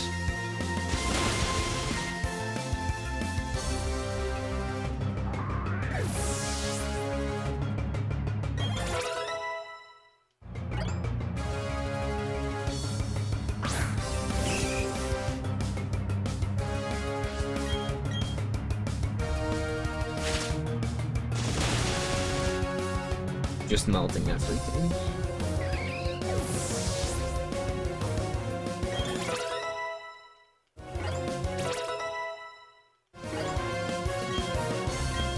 We don't need Scary Face while we are going. Let's throw this Machoke under a bus. And gone.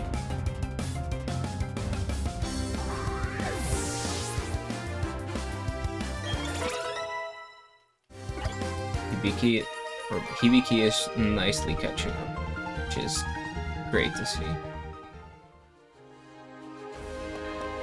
Okay. Yeah. Now I think I see what is wrong. I'm supposed to go in there and push that over first.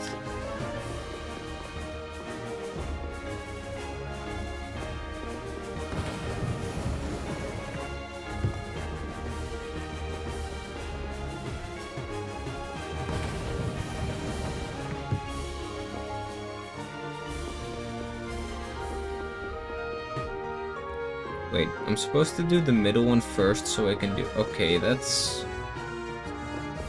Sure, why not? You I can definitely avoid. I don't have to fight you. Like, I can move that over easily, I can move this over easily, but then I'm still stuck at not being able to move anything else.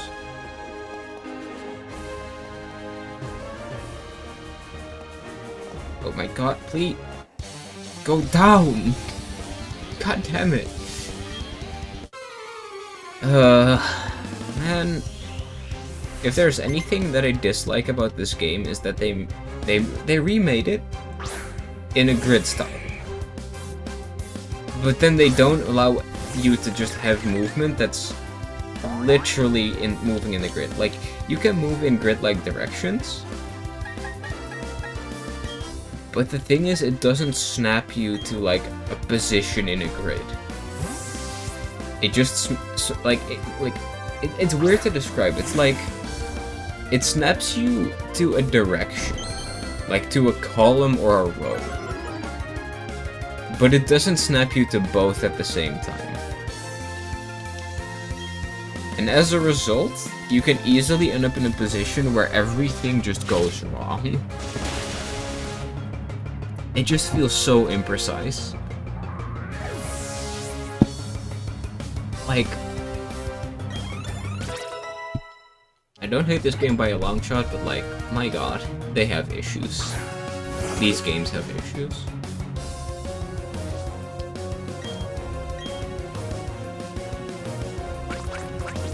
Like, I definitely can say that I still love this more than Sword and Shield. Sword and Shield was just... I don't know. There's a lot of stuff that I didn't like about Sword and Shield. It's weird, it's like I can't describe exactly why I dislike it.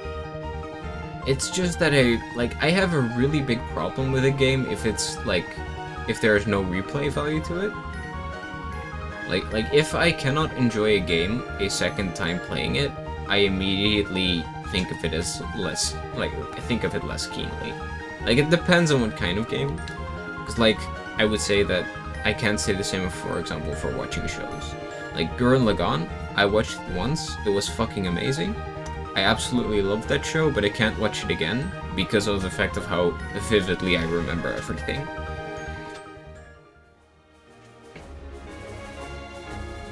Okay, now you let me walk this way, god damn it. Now we move you out of the way. Oh man, why is this so annoying? What the fuck? Oh, and now we can go in here. Okay, that's pretty cleverly designed. What the fuck happened?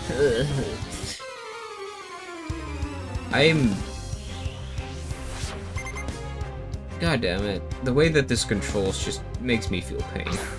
I'm in pain. Severe pain. We are in pain.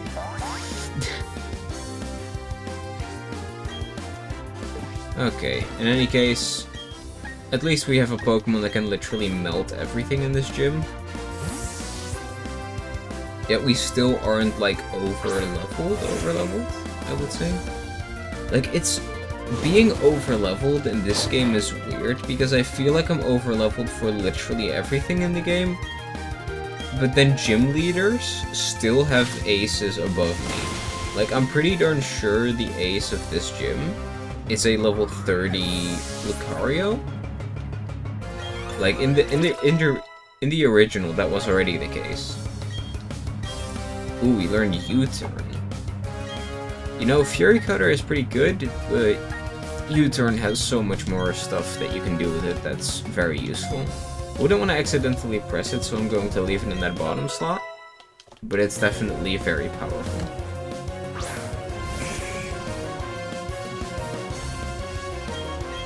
Just use acrobatics and delete.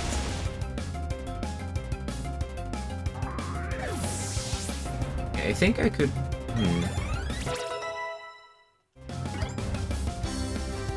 Horn attack. I think that this... Oh, actually, that's just a stronger tackle, but that doesn't matter. We can delete Fury attack, so we have a strong normal type move that actually can deal damage. In the case that, for some reason, the other moves are both not very effective.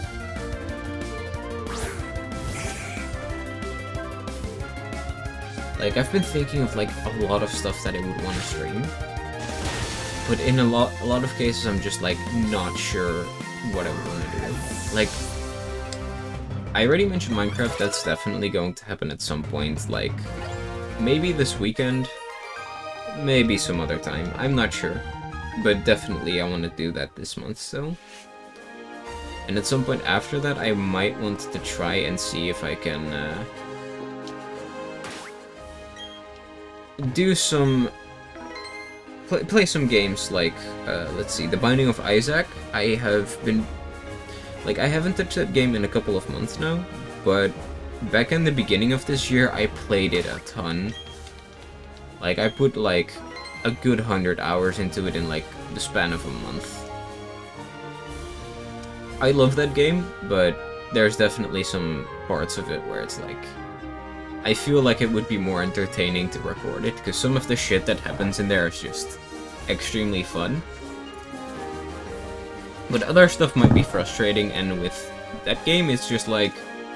If I'm doing the frustrating stuff only for myself, I feel like I'm not doing it for anyone. The fun stuff is always fun, but the frustrating stuff is just... It doesn't feel worth it if I'm not, like, doing it on something, you know? If there's not anything to gain from the frustration itself. But let's go and challenge the third gym. Ah, Lumi! Hey, Lumi. Nice to see you. Oh, shit! Thanks for the raid, Lumi. Thank you for the raid. Ah! And just as I'm challenging the third gym. I was actually thinking of maybe raiding you if I was still streaming by the point, if you were still streaming by the point in time where it was ending. Thank you, thank you.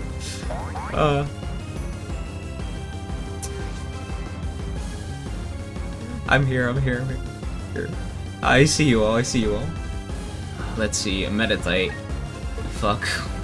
Yeah, I think Zephyr can handle this. Thank you over the follows. I will... I'm not here.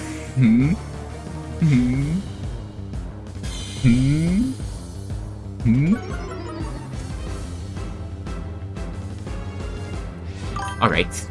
I don't see. I do not see anymore.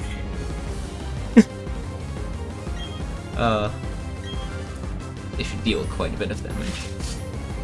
But thank you for the raid. I hope the rest of your stream was good.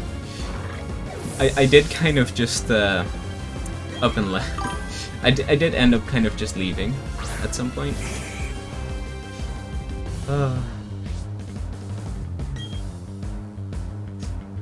Indeed. I can pretend not to see, but just because I can pretend not to see doesn't mean I can see. I really lucked out with the Pokemon that I caught in the underground ages ago. Like, a couple streams ago I managed to, yes. Yes, you've been spotted. Thank you for everyone who followed me, by the way. I will go over you individually in a bit, maybe. Let's see, Lucario. I don't know how to deal with Lucario. I guess I could try and see it. Like, I lucked out so much with getting a Gligar, like, in the underground, because Gligar is really good, and I really love Gliscor. And also, in this game, for some reason, you get Acrobatics crazy early, and Acrobatics is stupid powerful. Like, that's quite a lot of damage. Thank you, Lumi. But you know, you know you have that emote, right? No, you. You cute.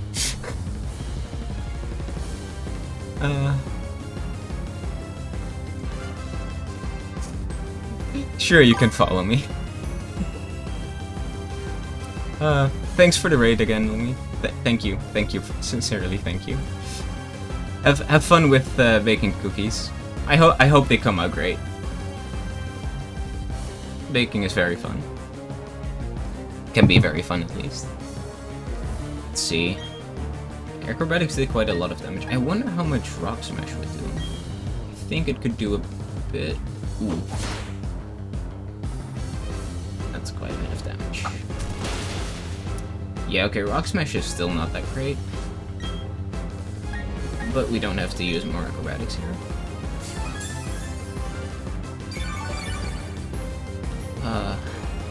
Ooh, that's a nice emote.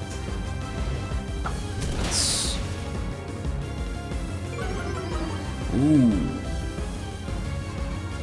That's your own emote. That's very cute, very cute, very cute. I was referring to Venom Ghost at the moment. Nice hard emote. Oh, you used the healing item. I think I would not survive another. Oh, I'm slower. Ah! Okay, how to deal with this Lucario? Stun Spore. I think Stun Spore should help.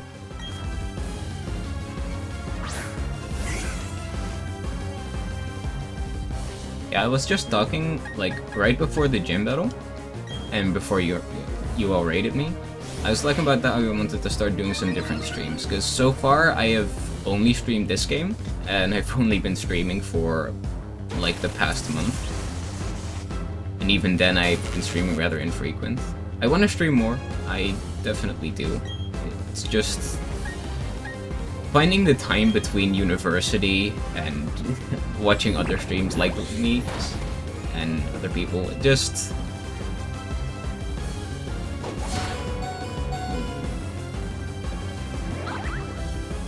We take that as a hint to leave. But yeah, I've been wanting to stream more, but I've not necessarily found the time or the chances to do so.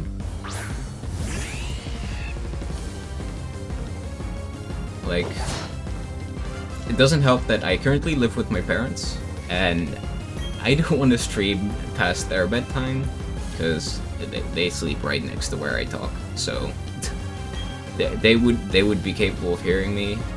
They would probably speak out and dox me if, like, not intentionally, of course, but like, damn. Thanks for the thanks for the more of the phones. But like, I don't necessarily live in a bad situation. It's just that for streaming, it's very hard to find the chances to actually put the time into my stream. I really, really want to put... Wait, did you just use another healing item? No! No! At least you're paralyzed, so I can slowly take you now. But... man...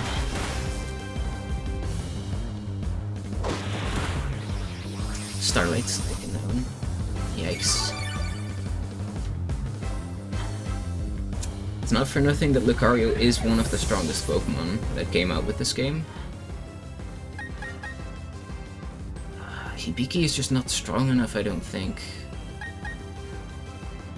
And Ren can't really damage, and King would instantly lose. I think I'm just gonna try my best with Hibiki. Please survive one hit, and hit back hard. You're the newest star to the show, but you will be the biggest star. That's a nice effective hit. At least you damaged Lucario enough. Okay, I think I'm going to need to start using revives, because otherwise I will not make it through this.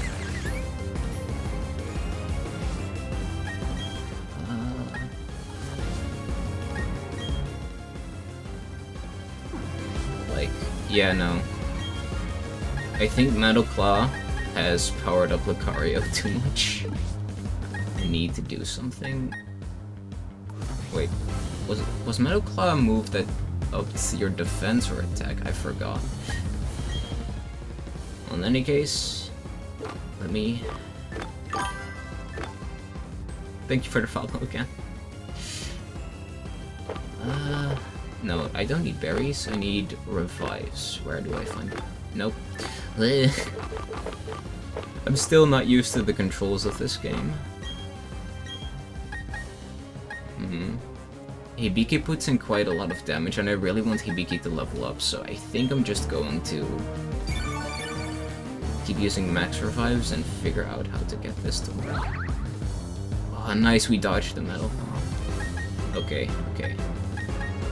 Already paralyzed, so I think I would at best try a Confuse Ray.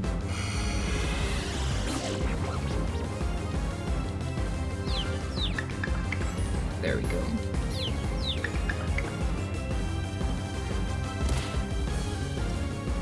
Now you can hit yourself in Confusion.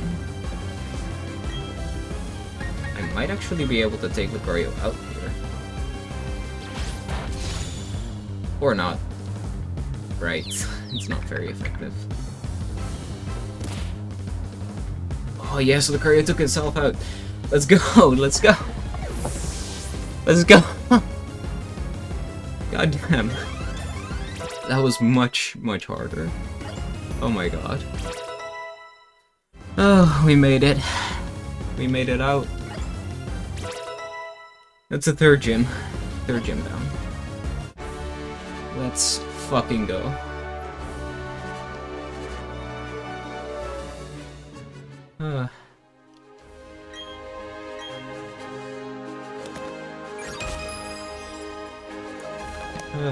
I really need to clean the badges between streams to make it look all nice.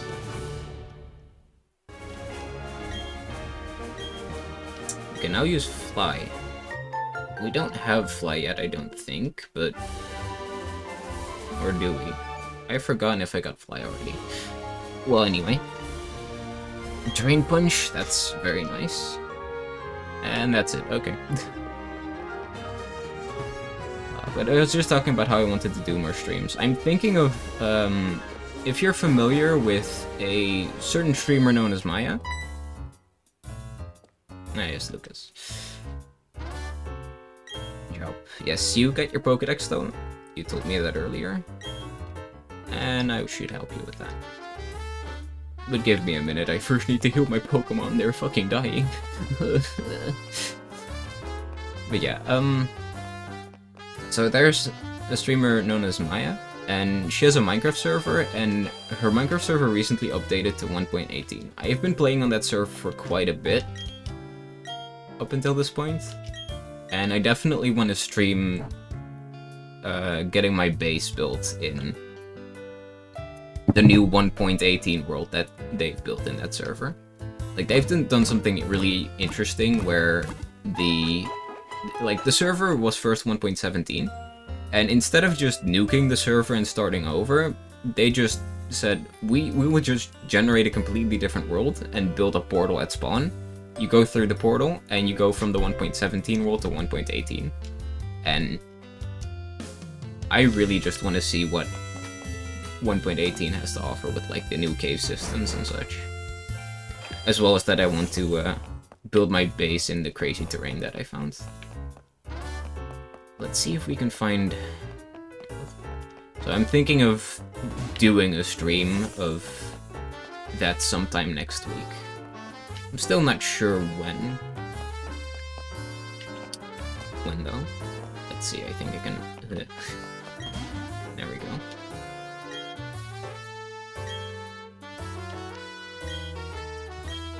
Of course I will help you. Speed these people up. Give me some money. Alright.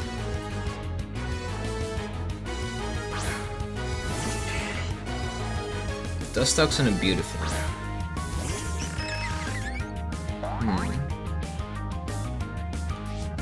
I'm not really well equipped to deal with either of these two. But I think Clefairy needs more help with me defeating the Dustox, so I will just attack Dustox first.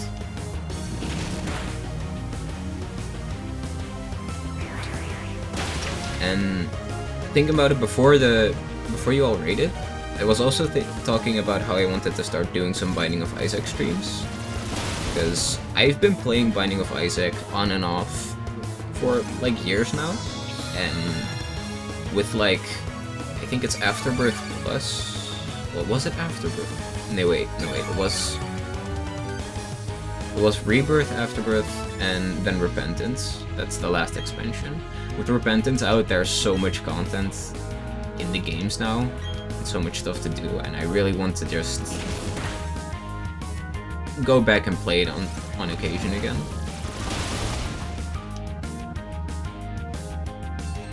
Music in this game is so good.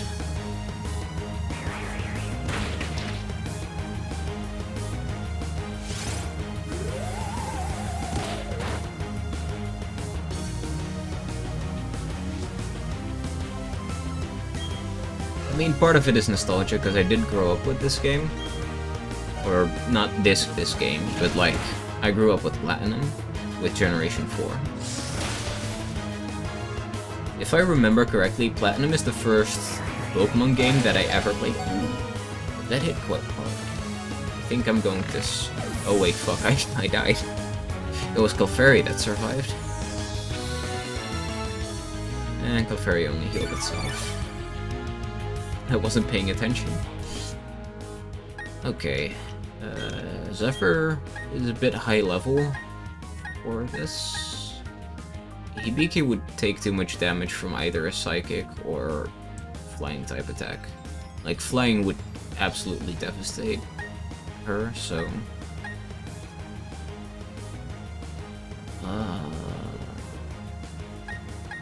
Yeah, I think I'm just going to switch into King. I think King is a good one.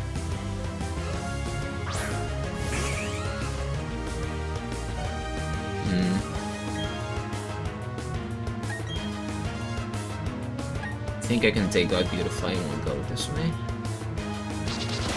There we go. But yeah, I first started playing Pokemon, like, I don't know, way back when... Like, you probably remember this back in the day with the DS, if you are old enough, that is. Like, back when the DS was really big, you might not have necessarily, like, you were young, your parents couldn't be bothered paying for all of the games, right? So they might have bought a card that required a micro SD card. And you just put some files on there, and all of a sudden you had a bunch of games on a single card. That's how I played Platinum.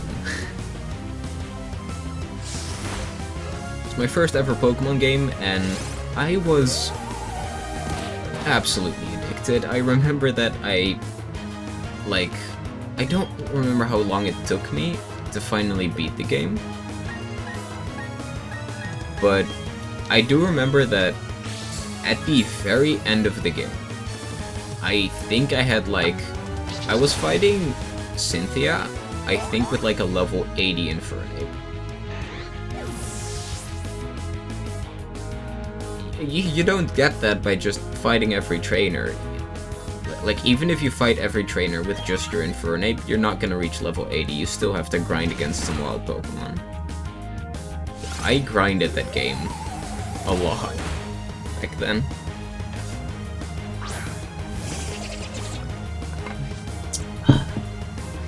And I remember that because of that, I got into Pokemon, and as a result, I started playing a lot of, like I played a lot of Platinum, but afterwards I also got Diamond and Pearl installed on that, like, not so great, not so legal thing, and that not so legal card. And after that, I was like very much looking forward to whatever new Pokemon games were coming out. And that's when I saw like advertisements of Pokemon Heart Gold and Soul Silver. And Soul Silver, as a result, became my very first like physical copy. Thanks for the follow, Fairy Light. Thank you.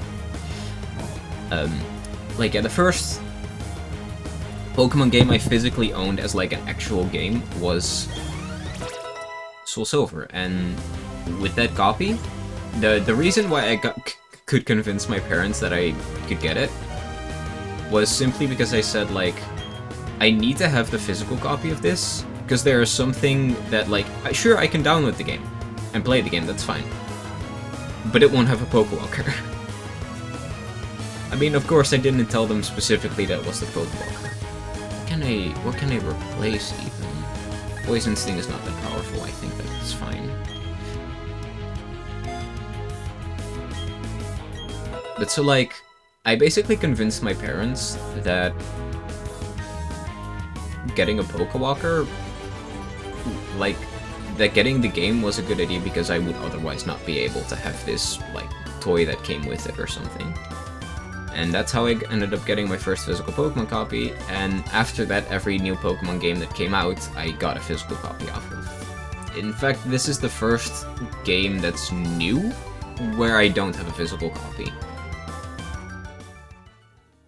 And the reason being is physical copies were a pain in the ass to find, for me, at least.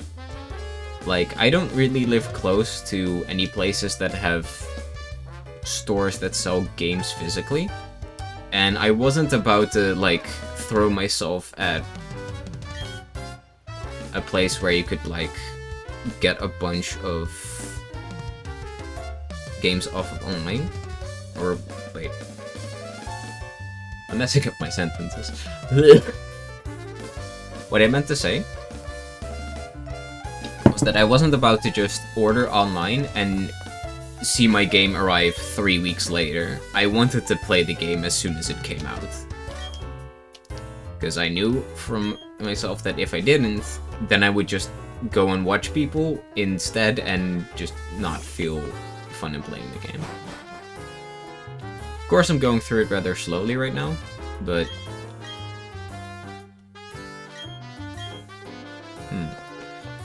that doesn't matter.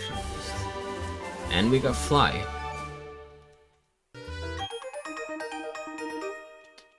Nice, we can fly around now. Oh, that's much needed. Okay, I think... Oh. Wait, how did this work? Like that. Okay,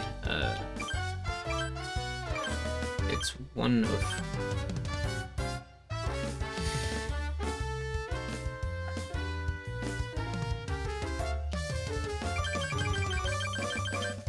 Which one is it? Is it 20? It's 20, okay. Man. If there's one thing I wish they changed, like, if there is one thing I wish they changed, is that I wish they got the, like, for this, for the Pawcatch, they got the Platinum version, because in Platinum, the Pawcatch actually had 2 buttons. So if you missed one, you didn't have to scroll through everything again, you could just go back one. Instead, that's the kind of quality of life that I wish they just paid attention to and put back in. I get it that some people might be nostalgic for just having the single button there as well. But yeah. Yeah, I got this game digitally because then I could get it, like, played right as it came out. Let's see, was there anything else that I needed to do here? I don't think so. I think we can move on to the next town.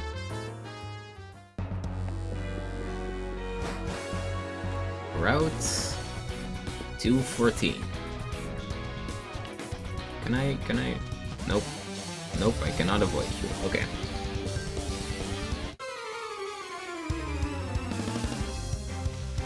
So, like...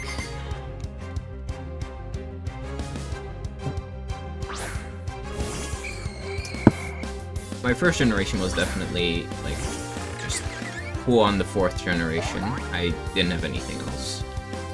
I remember that, like, after the 4th generation, after specifically Soul Silver, I was like, okay, I just want every game to just be a physical copy now.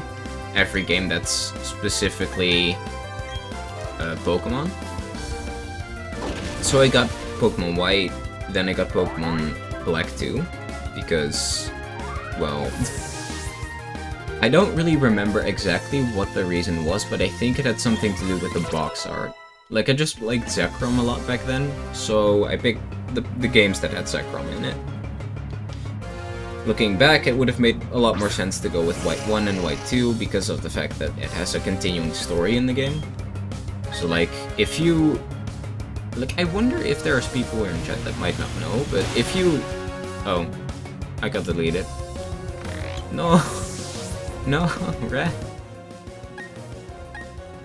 Well then, let's see, what do we have that can deal with a psychic type? Starlight, but yeah, I think Starlight would be a good option here. Like, yeah, if you have, like, it doesn't really matter which one you have, but if you have a copy of Pokemon Black or White, and a copy of Black 2 or White 2, and you play through Black and White at some point, if you reach a certain milestones in the game, you can transfer your save data over, and it's not gonna treat it like you are playing for like it's not gonna take absolutely everything in your save data into account. It's not gonna be like, oh, this and this trainer had this starter, or well, actually it pays attention to your starter, but it doesn't pay attention to like every Pokemon you caught or anything. But so like, ooh, I missed treats. Sadly, that's a version exclusive that I can't catch in this game. Because I'm playing Diamond.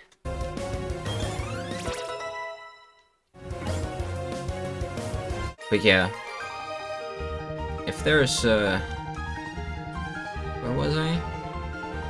Oh yeah, Black and White. So like the save data transferring that you can do in Black and White, it's... ooh shit, Starlight's evolving. Let's go. We're getting a Luxray.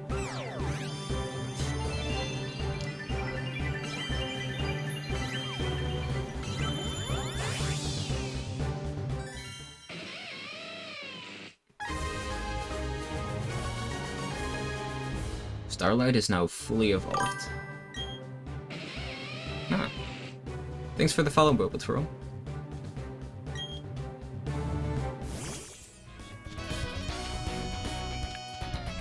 I was... okay, wait. Where was I? Oh yeah, Black and White save data. Like, with the save data transferring, you can get like all sorts of story-related events, which I thought was amazing back then. But looking back, it was kind of weird to go from White to Black, because you would have like story events that would detail what happened in like the history of the Pokemon Black universe. Like basically Black and White are two separate universes basically. Because in Pokemon White, you eventually capture the box legendary, the Zekrom. And well, there's this trainer called N, and he captures Reshiram. In White 2, N still has that Reshiram. There's continuity. There, like, Black and White 2 happened like 1 or 2 years after Black and White 1.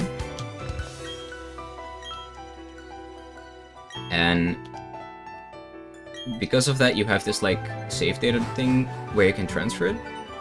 And you can basically have everything go that like happens in between. You can get to see that through flashbacks and stuff, and that's usually consistent, but it also takes stuff into account, like for example, if you completed your Pokédex in Black and White 1, you will get like a sort of a little rewarder, like a little award thing that shows up in your bedroom in the game.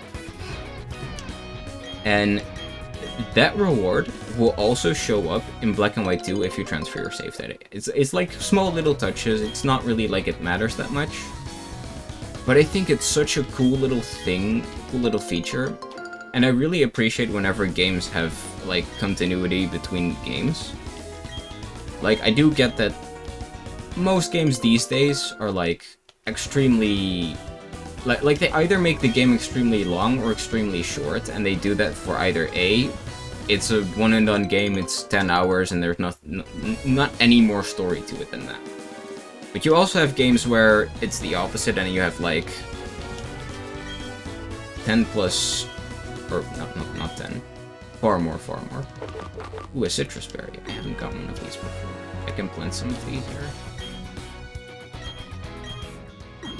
Like, an example would be, you can have some games that are, like Persona 5, for example. Persona 5 is like a 120-hour-long game, if you really want to see everything the game has to offer. It might even be longer. But, like, you can't really... Okay, that one does have a sequel with continuity, but, like, most games of that length would just be like, it's one and done, there is no sequel anymore. Just keep this thing to itself. But then there's games like Pokemon Black and White and Black and White 2 that have that continuity, and I personally just really like that, because in a way it means that you have you have two separate experiences that people can either play the game, like the first set of games on its own, or the second set of games on its own, and just have fun that way. But it gives that extra little, like, just that extra little spark of just something being special about it. Like, how do I explain this? Like, there's just that small amount of detail that they have extra, for only those who experience both games, that I think is just, it's so cool. It's just so cool. And if there's any franchise that I think did that really, really well, it would be the Trills franchise. You probably don't know about it. If you do, you probably know why I love that franchise. What I'm referring to is a franchise with a very long title, known as The Legend of Heroes. Trills in the Sky, Trills from Zero, Trills to Azure, Trills of Cold Steel, Trills of what have you. It has a bunch of different titles, but the entire franchise just consists of a bunch of games that, while they have their self-contained stories, and each game has their self-contained stuff where you just play the game, you're done with the game, you're done with the story, you're done with pretty much most of what the game has to offer.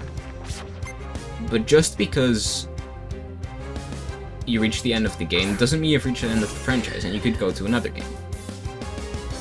Something that the Trill series does that I don't really see in other series, like for example you have the Tales series that you might be more familiar with, like Tales of Berseria and whatever. In those games, there is rarely ever any continuity. Like, yes, you have some games that follow each other up, but most of it is just like small little details, tiny little nods at past franchises. But here it's just like, with Trills in the Sky, you have 3 games, and it's like the first game ends up somewhere, the second game starts exactly where the last game left off, and then the third is like, sure, there's like a gap of time between the second game and the third game, like between the second game ending and the third game starting, but that doesn't matter. That does not matter at all. It's still continuation of the same story. But then you're like, okay, we go on to the game known as Trills from Zero.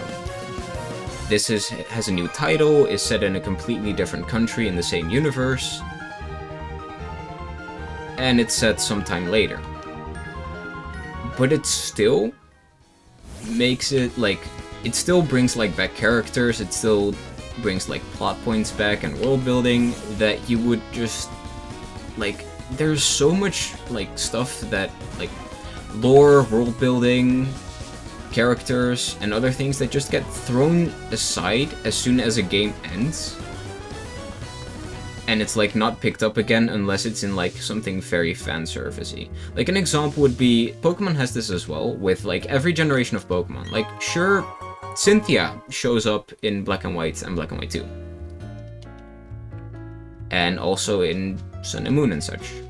But most of those moments are just fan service moments, not a moment of like, yo, they are actually important to the plot, again, after all these years.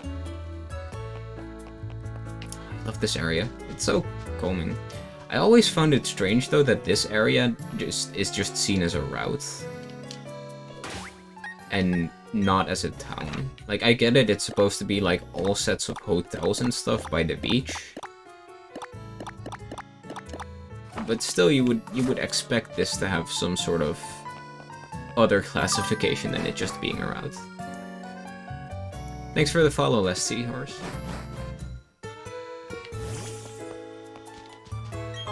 See a red chart.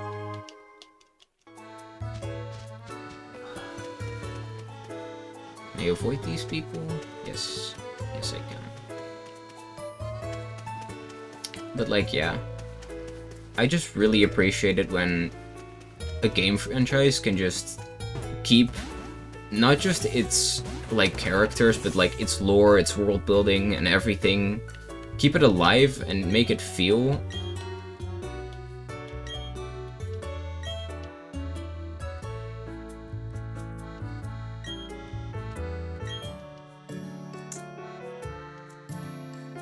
okay.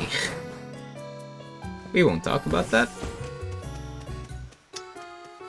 Person with a food fetish. Interesting. Alright, moving on.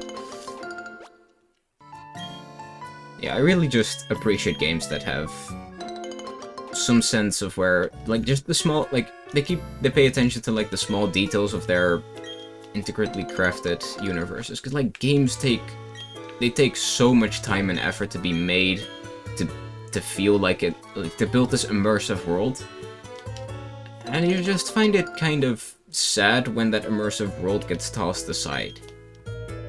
Like, I get it, you don't want to retread the same ground over and over again, necessarily. So, some people really don't like that, where it's like, oh, I've already been here before, why should I play it again? And in a way, I guess that makes sense, because it's like traveling. Sometimes you have just a country that you love and you keep coming back to, that would be your favorite game that you keep booting up out of nostalgia. And sometimes you just have a country where you visited once and you don't want to visit it again. I still feel about games where, like, there's so much effort that goes into each game being made and each world being developed to be as immersive as possible.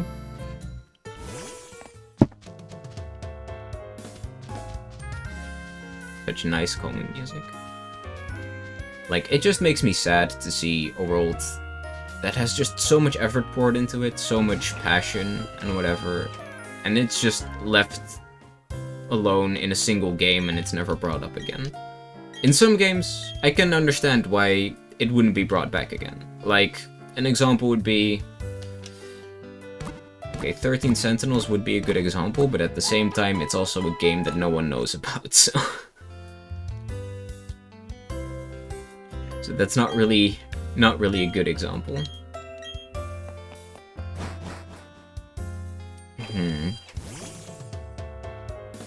Trying to think. Like, I guess Portal would be a good example. Like, for example, a game like Portal, yes, it's an immersive world, but most of what you get to see is like these test chambers. And while you can return to that world, the only way you can is if you do what they already did, where they made it once with, you have just the normal puzzles, you have the rooms, the puzzles, everything the way that it is the first time around, everything is still intact.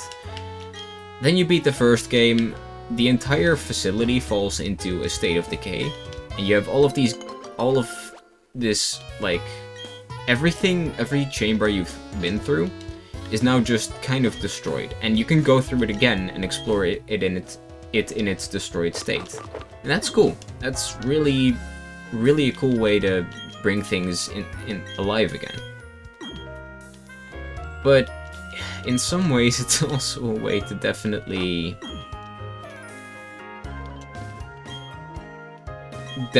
make it so that you can't go through it again. Because, like, twice, once where it's completely, like, as it's supposed to be, built up and not in a state of decay at all.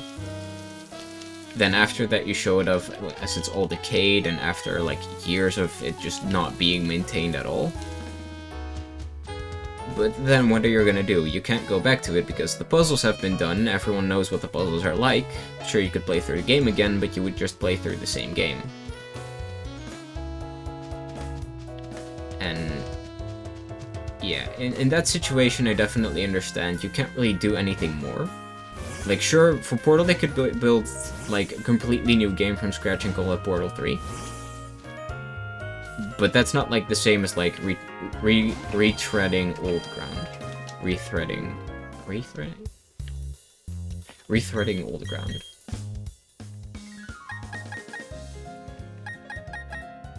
You ever just say a word and it just doesn't sound like a word anymore?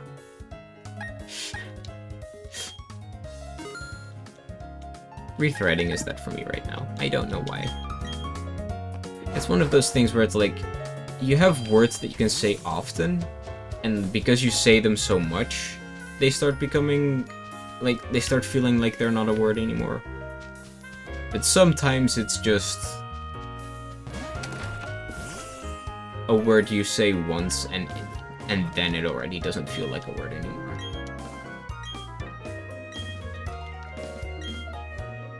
Let's go. I found a place to relearn moves.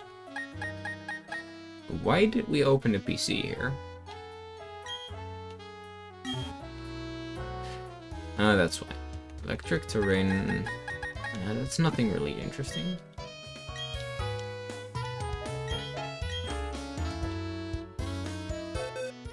Like...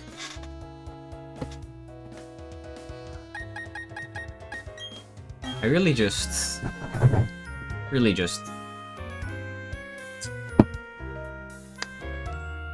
And... sometimes it's like... you have something you want to say, but it just... Like it's like half of a thought is just... there with what you were talking about, and something else just blocks it and you just can't see clearly anymore what it is you wanted to say, what it is you were talking about.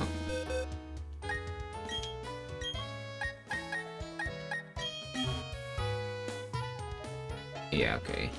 Heracross doesn't have anything special that I could learn.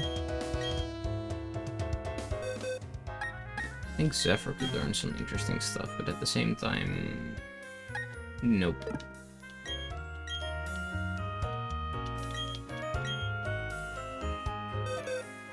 I think I might have to look into this later, because I think my Pokemon need to be evolved first. Oh, and then we just move on.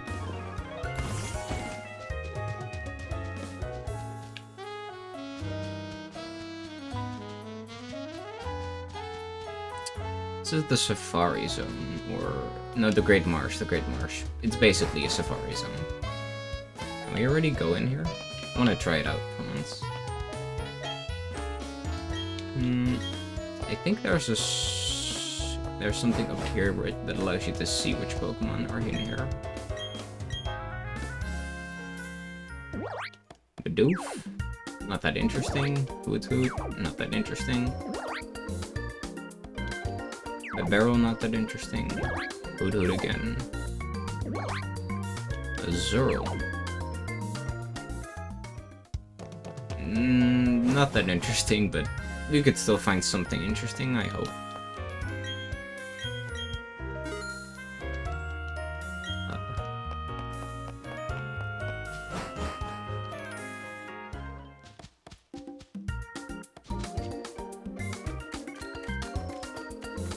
See an antidote.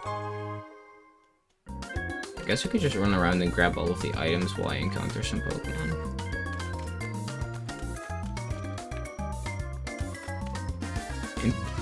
Okay, how they implemented the mud in this is interesting. Because in the original games, it actually made you, like, really, really slow. But here it's like, yes, you're slowed down, but it doesn't feel nearly as impactful as it used to. I like this. I like it. I wonder if the deep mud is different, though. Got a Wooper. I won't leave it in the box, because I already have plans for what my team is going to be, but it's nice to have a Wooper. Sent to a box. Wooper's cute.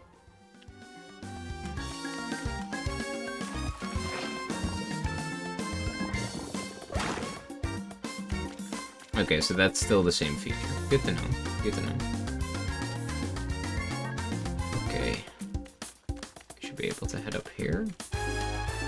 Oh. And now we got a Mill Wooper. You notice you can see it by the little whiskers it has? If there is, like, two sets of, what do you call them? Like, two sets of the little whisker thingies on either side. The, Wooper is male, and otherwise the Wooper is female, if it's one. Quagsire. Oh. I didn't mean to throw that, but if we catch it, that would be pretty dope. We didn't. We didn't. Alright.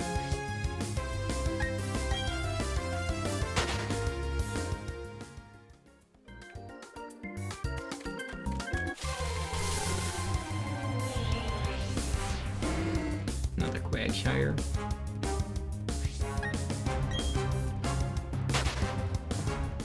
Definitely want to see if we can get some of the more interesting Pokemon. Marill is cute. I can catch a Marill.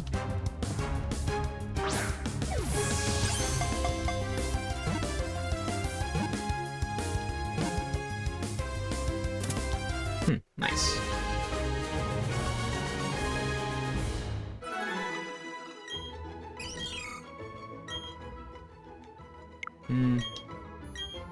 No, I didn't mean to swap with the party. To the box as well. Guess I just need to walk normally rather than run in order to avoid encountering too many Pokemon.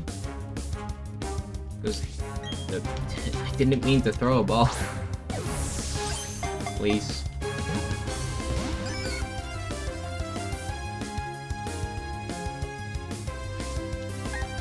Okay.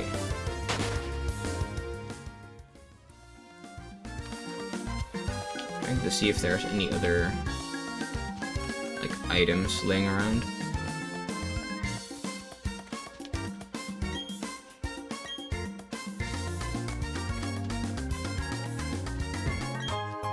Man, I love the music from this game so much.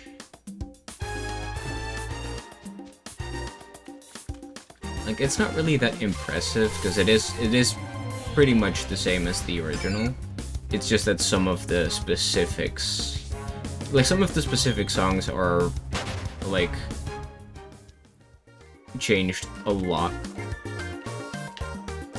And in some cases, it really makes a lot of sense. Like, for example, the game corner in Veilstone has been removed and been replaced by a clothes store. But as a result, they kept the theme. The theme is still the same for that place. They just changed a little bit of stuff in the song to make it sound more like what they would play in a clothing store rather than in a game corner. And I think it turned out pretty well.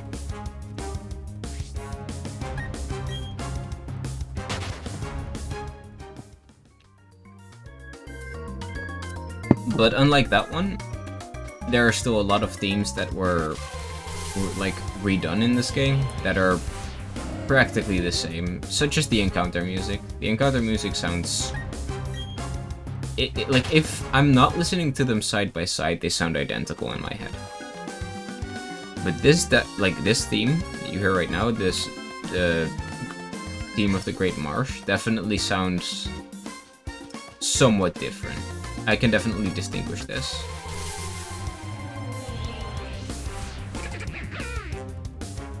I'll be barrel.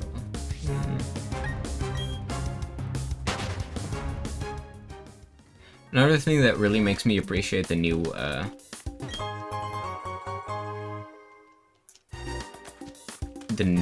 way of how HMs work. Like, you just press them in here and it uses them, rather than you have to teach it to a Pokemon. It just makes the entire experience of, like, if you find a Pokemon you want, you can just use it. You don't have to worry about whether or not you can use all HMs at the same time with the Pokemon you want. I think that that's a great new thing to have. Because it's one of the things that I do find a pain in the ass about the older generation Pokemon games.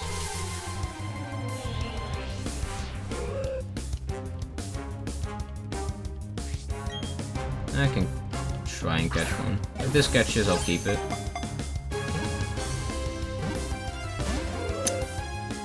Sag. Very sad.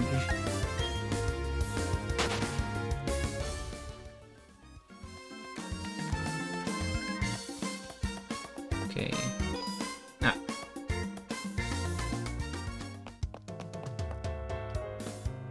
And we're back here.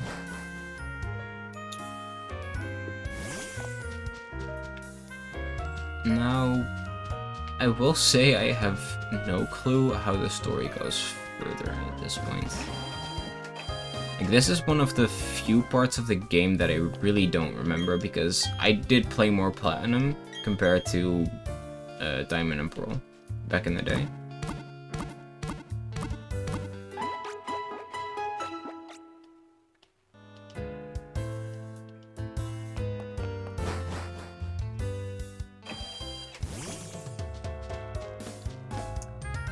And I don't remember the story going, like, you just walk in and there's nothing you have to do specifically. You just walk straight into the gym. Yeah, I guess that... Interesting. Do we just fight him right away? Huh. I guess I have to change my title then. Fighting the 4th gym.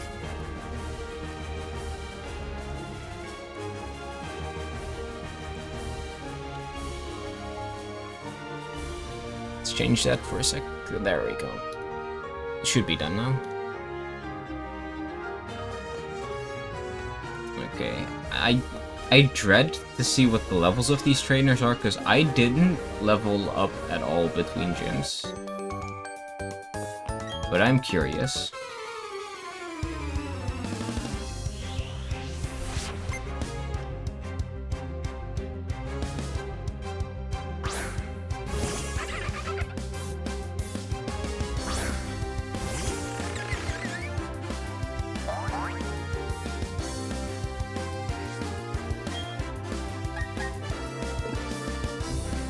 26. I guess I can deal with this as long as I don't flinch. There we go, there we go.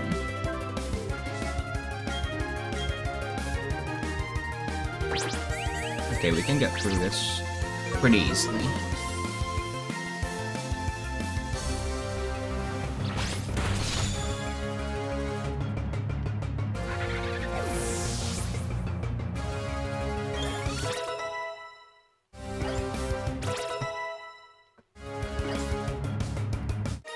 My playstyle of playing Pokemon has changed a lot over the years. Like, I would say that now, the way I play is kind of similar to how I used to play at the very beginning. Like, I just used to kind of be like, if I run into... what was it again? Like, if I run into trainers, of course I have to battle them, but if I run into wild battles, sometimes I would battle them and sometimes I wouldn't. That has changed to I don't battle wild Pokemon anymore. And from there was a point in time where I would battle literally every single... Like, not... trainer... Well... Yeah, I would try to battle every single trainer character. Every single trainer in the game. But, like, avoiding wild battles. Just because that way I would, like, be able to keep my entire team at the level that I wanted it to be. But at the same time, I would not... Like, I would not have any member of the team fall behind. And it would also still have, like, a lot of, like, money that you get from the trainers.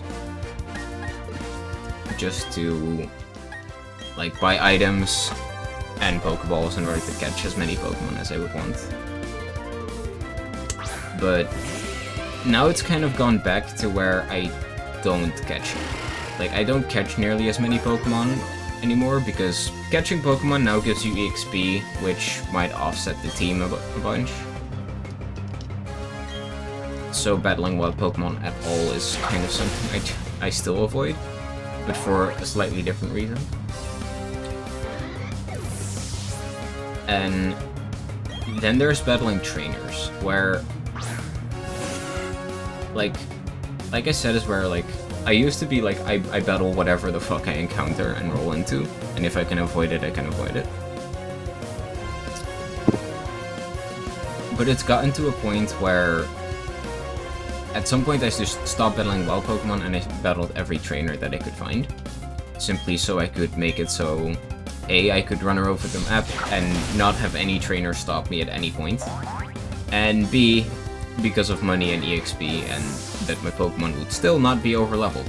Because, surprise surprise, in like Gen 4 and 5, even if you only ever catch maximally 6 Pokemon and fill your entire team up, and you never swap them out, and you only fight trainers, as long as you don't fight the wild Pokemon, you will not be overleveled even if you're at the Elite Four, and you have battled every single trainer beforehand.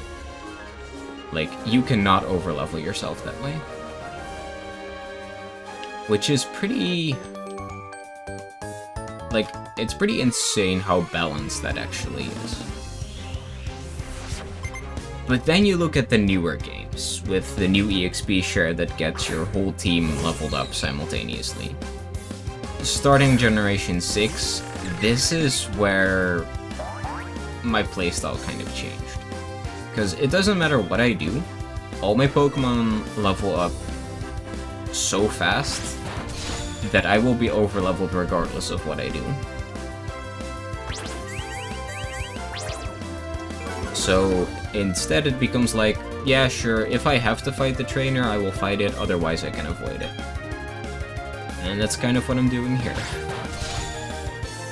But what I'm doing here is more extreme than what I did for, like, Pokemon Y, No, I played Moon. Pokemon Moon and Ultra Moon. And Pokemon Sword. I played Sword. I always want to say both of them for some reason. Like, it's like you have any given generation, like, okay, Pokemon X and Y, but I only played Y, but it's Pokemon X and Y, and then Sword and Shield, Sun and Moon. I don't know, it's hard to just remember a single one and pronounce a single one without pronouncing the other as well. Let's see, take you down. Oh wait, that's not very effective. Well, whatever. It did a lot of damage anyway.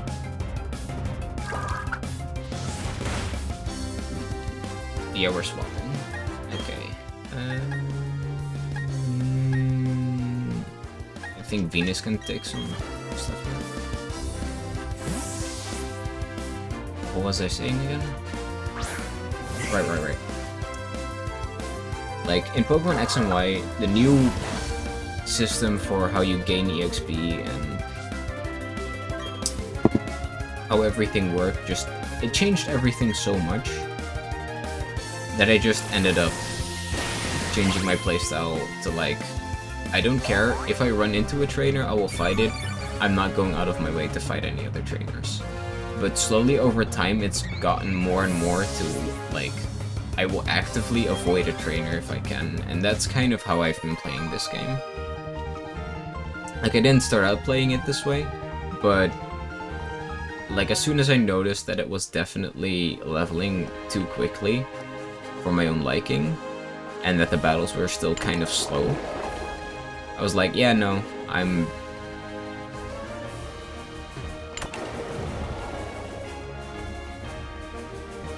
Okay, wait, what do you need that button for? Interesting.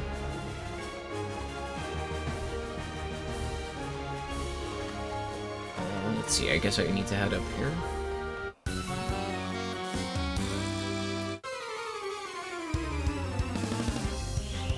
It's just a weird quirk of how long I've been playing Pokemon for. Like, it's been 15 years or something, and like there's still people that have played Pokemon for far longer. Has it been 15 years?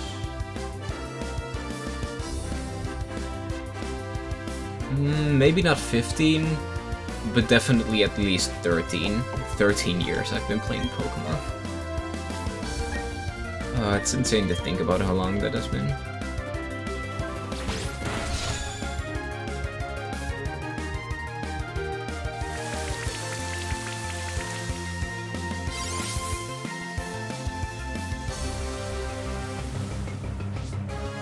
Yeah, the earlier games just being quietly playing at night in my bed and stuff, trying to beat that next trainer, next gym leader, next evil team member.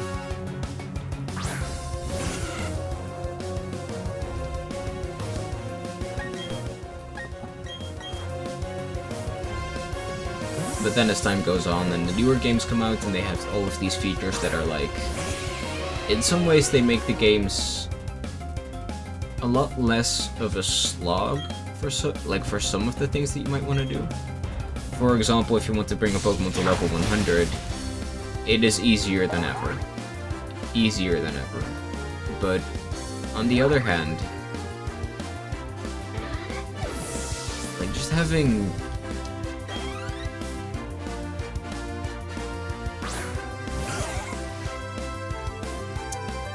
oh, we're finally seeing the shallows of that color. That's nice.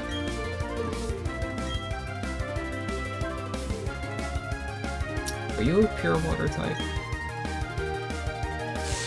You are. I'd forgotten about that. Okay. In any case, the why do I keep getting stuck?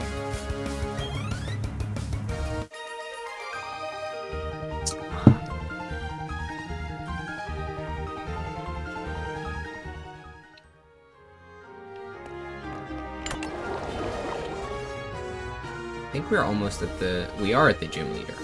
Okay, interesting. Okay, I want to save that for a bit. And I definitely want to heal up a couple of my Pokemon. And then we can challenge the... another gym leader. I didn't expect to challenge two gym leaders this close back to back. Also, that's not where the healing items are. The healing items are here.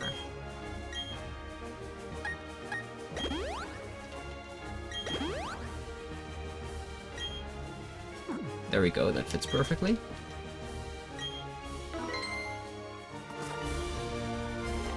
Yeah, let me finish the topic for a minute. Because I keep losing track of what I'm talking about. I really need to fix my sleep schedule so my brain can actually not be tired at 12. Actually, does that help? I don't know, I stay up way too late anyway.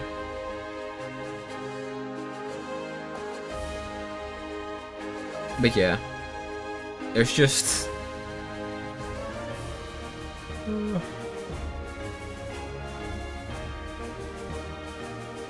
There's just a lot of difficulty that's gone as soon as you add the ability to gain EXP from, like, for your entire party from literally everything you encounter. And, well, it just feels like the recent Pokemon games, like everything since Generation 6, everything since X and Y, has just been, like, it's balanced for not having an EXP share. But they still give you the EXP share. And you just permanently are stuck getting way much more EXP than you need in order to beat the game. And as a result, I try to avoid trainers, because... yeah. It does mean that getting through the game speeds up a lot. I didn't think I'd be facing 2 gym leaders in one stream, but here we are.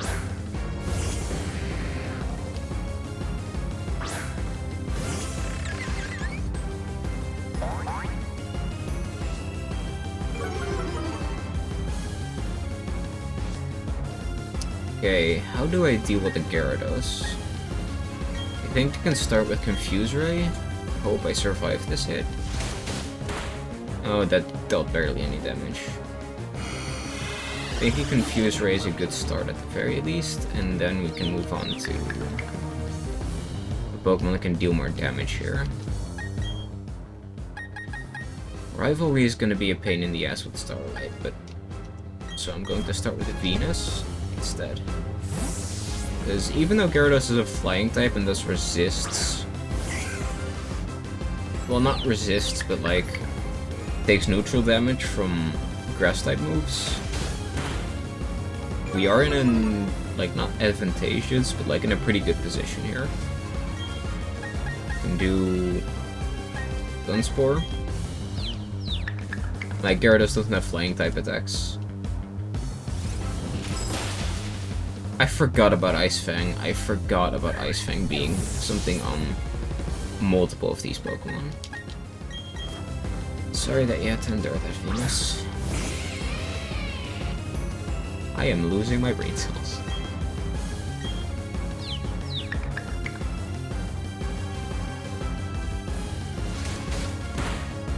Crunch. Doesn't do anything much. But Spark instantly knocks it out. It's 4 times effective, so it would. For some reason, I have seen quite a bit of Gyarados in the past that just survived an electric type attack. Like...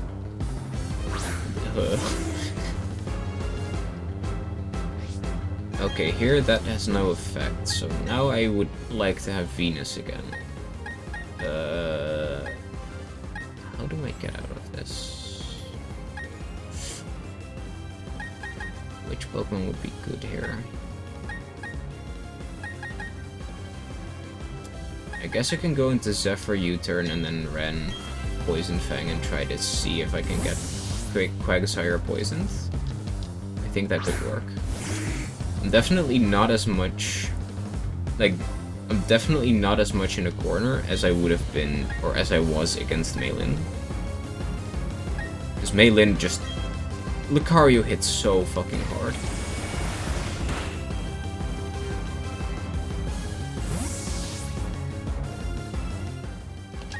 Bit of damage and a switch.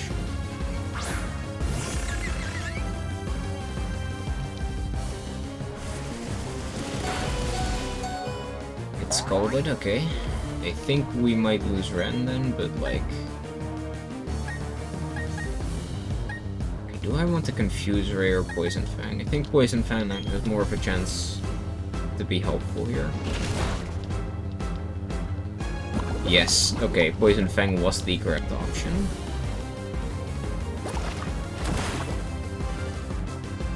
Ooh, Ren toughen it out. Nice, nice, okay. We need to absolutely swap after this though. You don't have Pursuit, so that's good. Wait, is Pursuit even still in the game? I think Pursuit got removed and didn't get added back. Okay. I want to send Hibiki in for more EXP. I hope that will be helpful.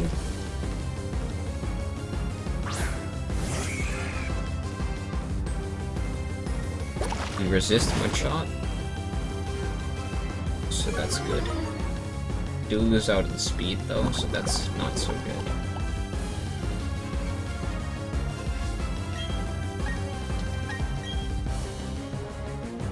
I definitely will say I do like Pokemon more when it's harder.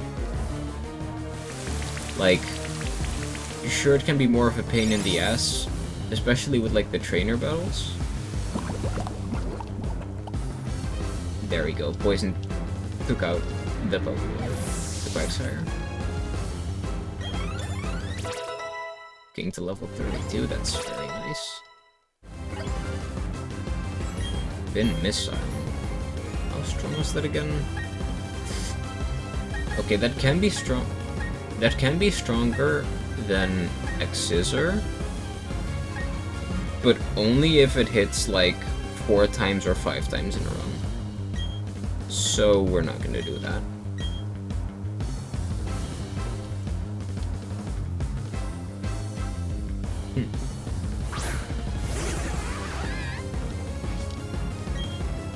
But definitely using under-leveled Pokemon makes the game a lot more fun, in my opinion. At least when it comes to boss trainers, because it means you have to strategize, and I like that. Do I have? Yeah, I think Starlight is the best option here. Because I know that Floatzel definitely does have Ice Fang.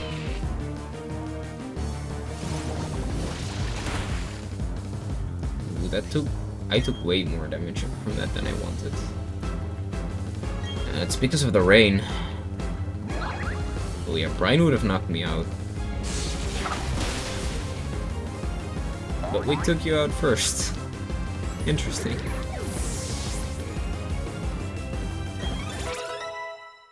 Despite Rivalry making it so that we only deal 75% of the damage we should have done normally, like, ooh, nice counter. That could actually be very useful. That will replace later. So we won this battle. Despite doing 25% damage less due to Rivalry, we still one-shot Floatzel. I guess that goes to show how fragile Floatzel is. Like, Floatzel cannot take hits defensively. I swear it was a lot harder to take Floatzel down in the past games as well.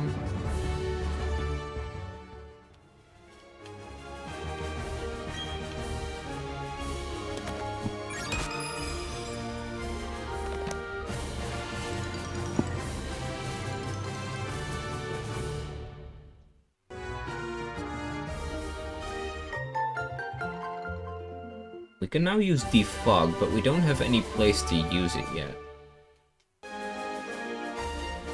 And we learn Brine. Don't see a reason to use Brine just yet, because Brine is kind of a weird move that deals more damage if your opponent is very low in health. Which kind of makes it a bit useless. Because like, if you bring a Pokemon underneath half of their health with a move anyway, you can already two-shot them. So either Brine is already powerful enough to two-shot, or you keep spamming it until you reach below half health, and then you need to still spam it, but less.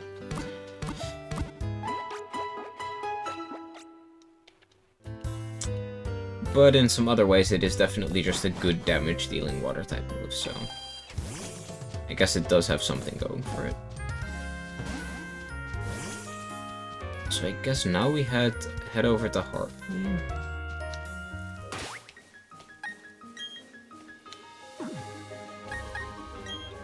I think so, because like we started today in like all the way in Floroma Town because I was like okay, end of last stream I ended in Hardhome, then between streams I ended up going like that in order to go through all of the spots where you can plant berries in order to retrieve berries, and then at the beginning of the stream I started here, went all the way back that way,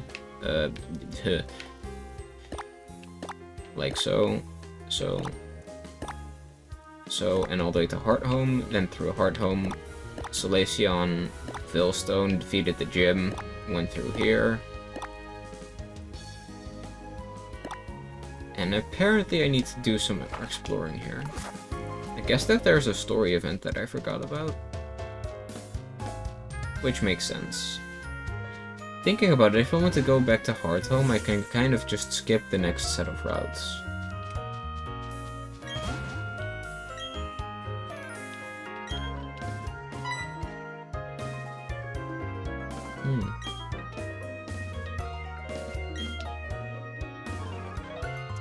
Right. Now I remember, this is an integral part of the story.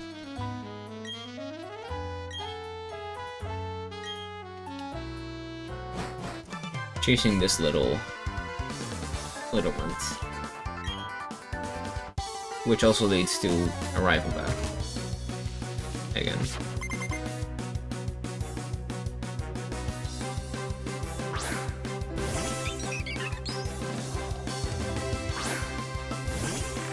Why do you still have a Starly at this point in the game? What? Okay, now I'm confused. I'm pretty darn sure that in the original versions of the game he did have like a Staravia at this point. Uh-huh. I am so confused.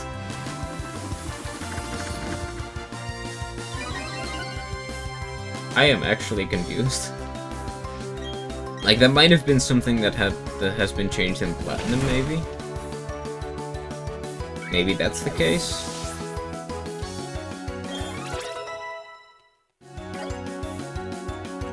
I don't know.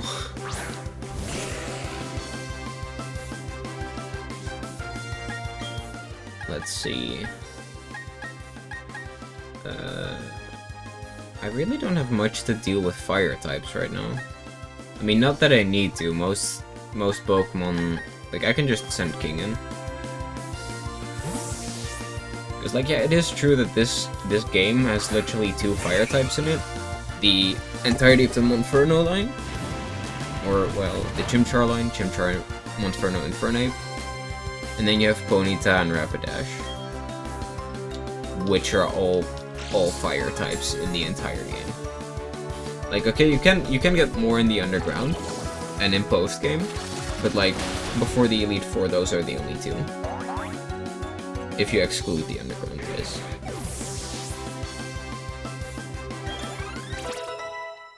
Which still confuses me so much about the original games.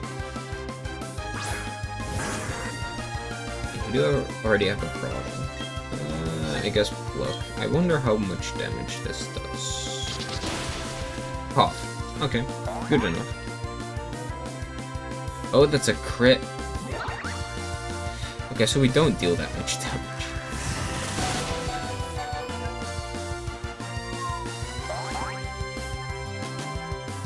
Okay, that's close. That's very close. Oh no. Let's get Zephyr.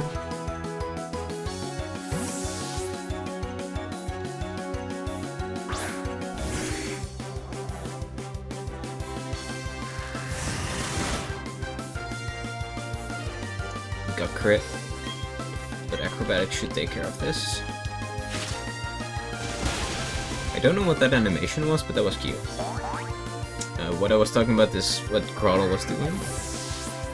Shaking a bit of it.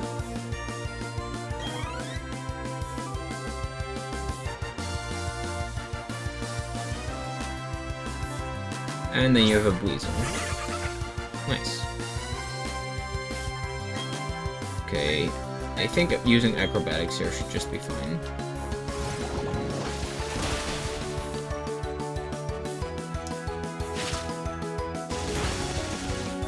Gligar's defenses are so solid.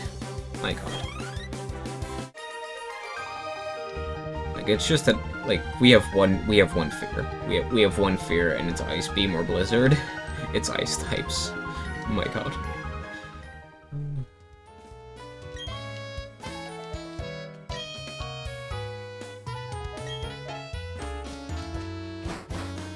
I'm gonna heal up and gut up to that guy. I think that after that I might call it.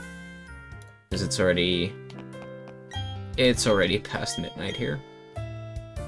That's, by the way, what that clock is for that's above my head. It shows you the time it shows you what time it is for me. It's getting pretty late, so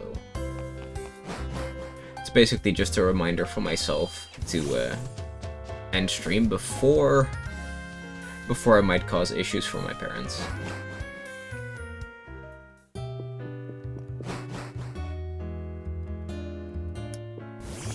If I remember correctly, this is like, you go over here, you follow the guy, and then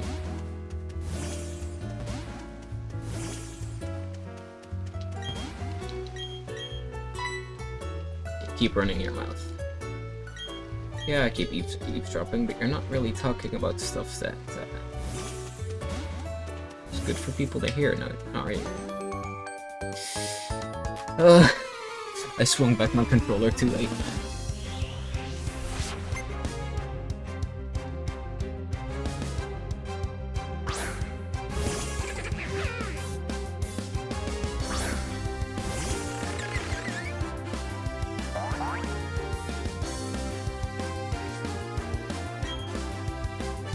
Barrel, but level 23. I can easily take that down.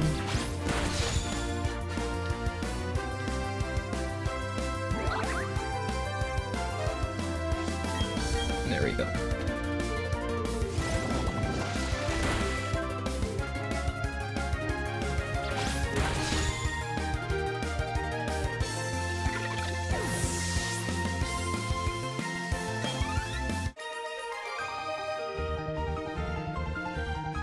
We just beat up a child. Alright.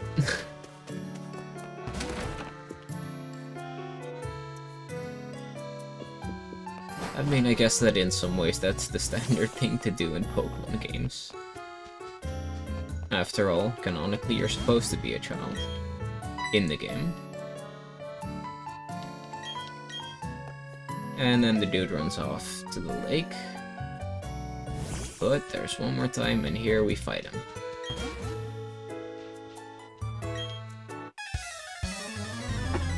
You sure?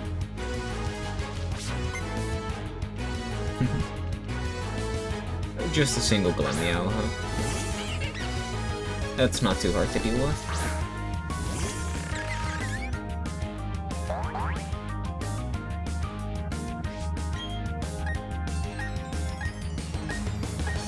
I think I'm just use X-Scissor.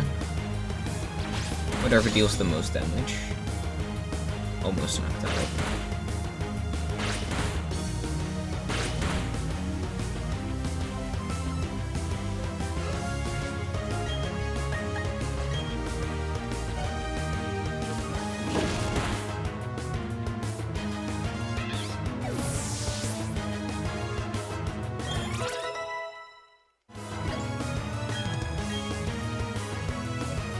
Luna and Brine. We just got a TM for this. Okay, so Bubble Beam and Brine are the same power. Brine might might double its power if the target is lower HP. But honestly, by that point in time, if we can get the opponent to half health anyway, Bubble Beam would be better. Like, Brine would knock it out instantly, but Bubble Beam would probably still, 9 times out of 10, knock it out instantly as well. And Bubble Beam has a chance to lower the speed, which is more valuable. So we don't learn Brine.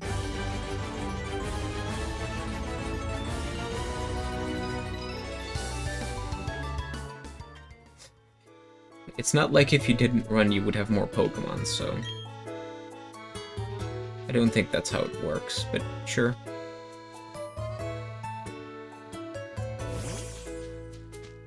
And now we have you. Of the lake. Have you heard of folklore about it? There's an island inside the lake that has a mysterious Pokemon that resides inside it. True. We've seen that at the lake that we live close to. So I can imagine that that's the case here. And we have seen those Psyduck.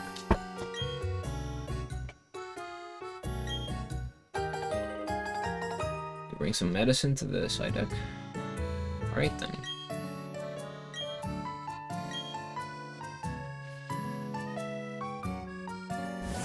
I guess that's what we're supposed to do before we head off anywhere else.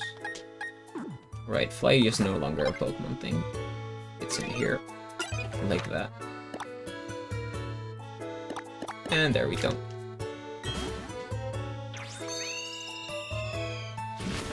Ooh, we got a Staraptor to help. That's pretty cool, that's pretty cool.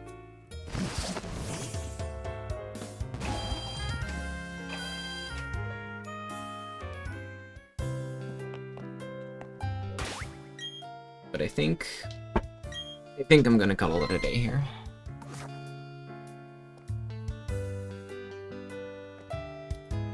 Yeah. Give me a second. As I switch this over. There we go.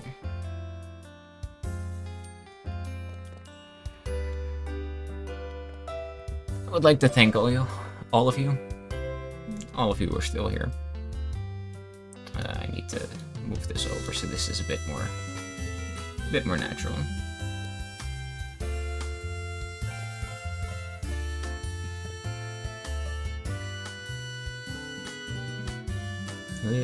There we go. I would like to thank, once again, thank you, Lumi, for raiding me. I really didn't expect it. I was, really trying to think of, who do I raid after? I could raid Lumi, I could raid some other people. I didn't know.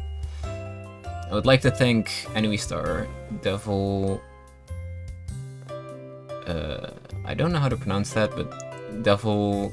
I think it's Devilgate? I guess.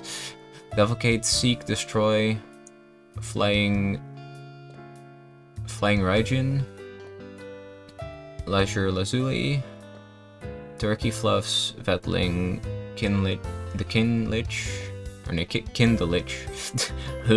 I keep messing up my words, goddamn. Chumsey, Centaurian Altar, Looney, Small Soul, Deku, and that's about it. Thank you all for following. I missed you earlier with the raid. I was quite overwhelmed back then, so I couldn't thank you back then, but thank you once again for showing up.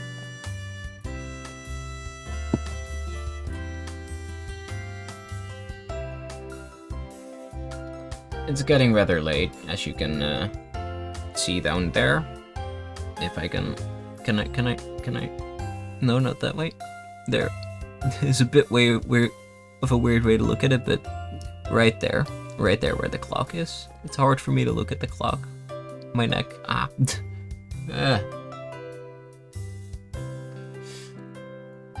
But yeah, thank you for everything. I'm not sure when I will stream again. I definitely want to stream within a week from now. So I would say Wednesday is until Wednesday is the longest you'll have to wait for a new stream. So thank you all for coming, and I will find a raid target. If you're willing to join with a raid message, that would be appreciated. See you all in the next stream.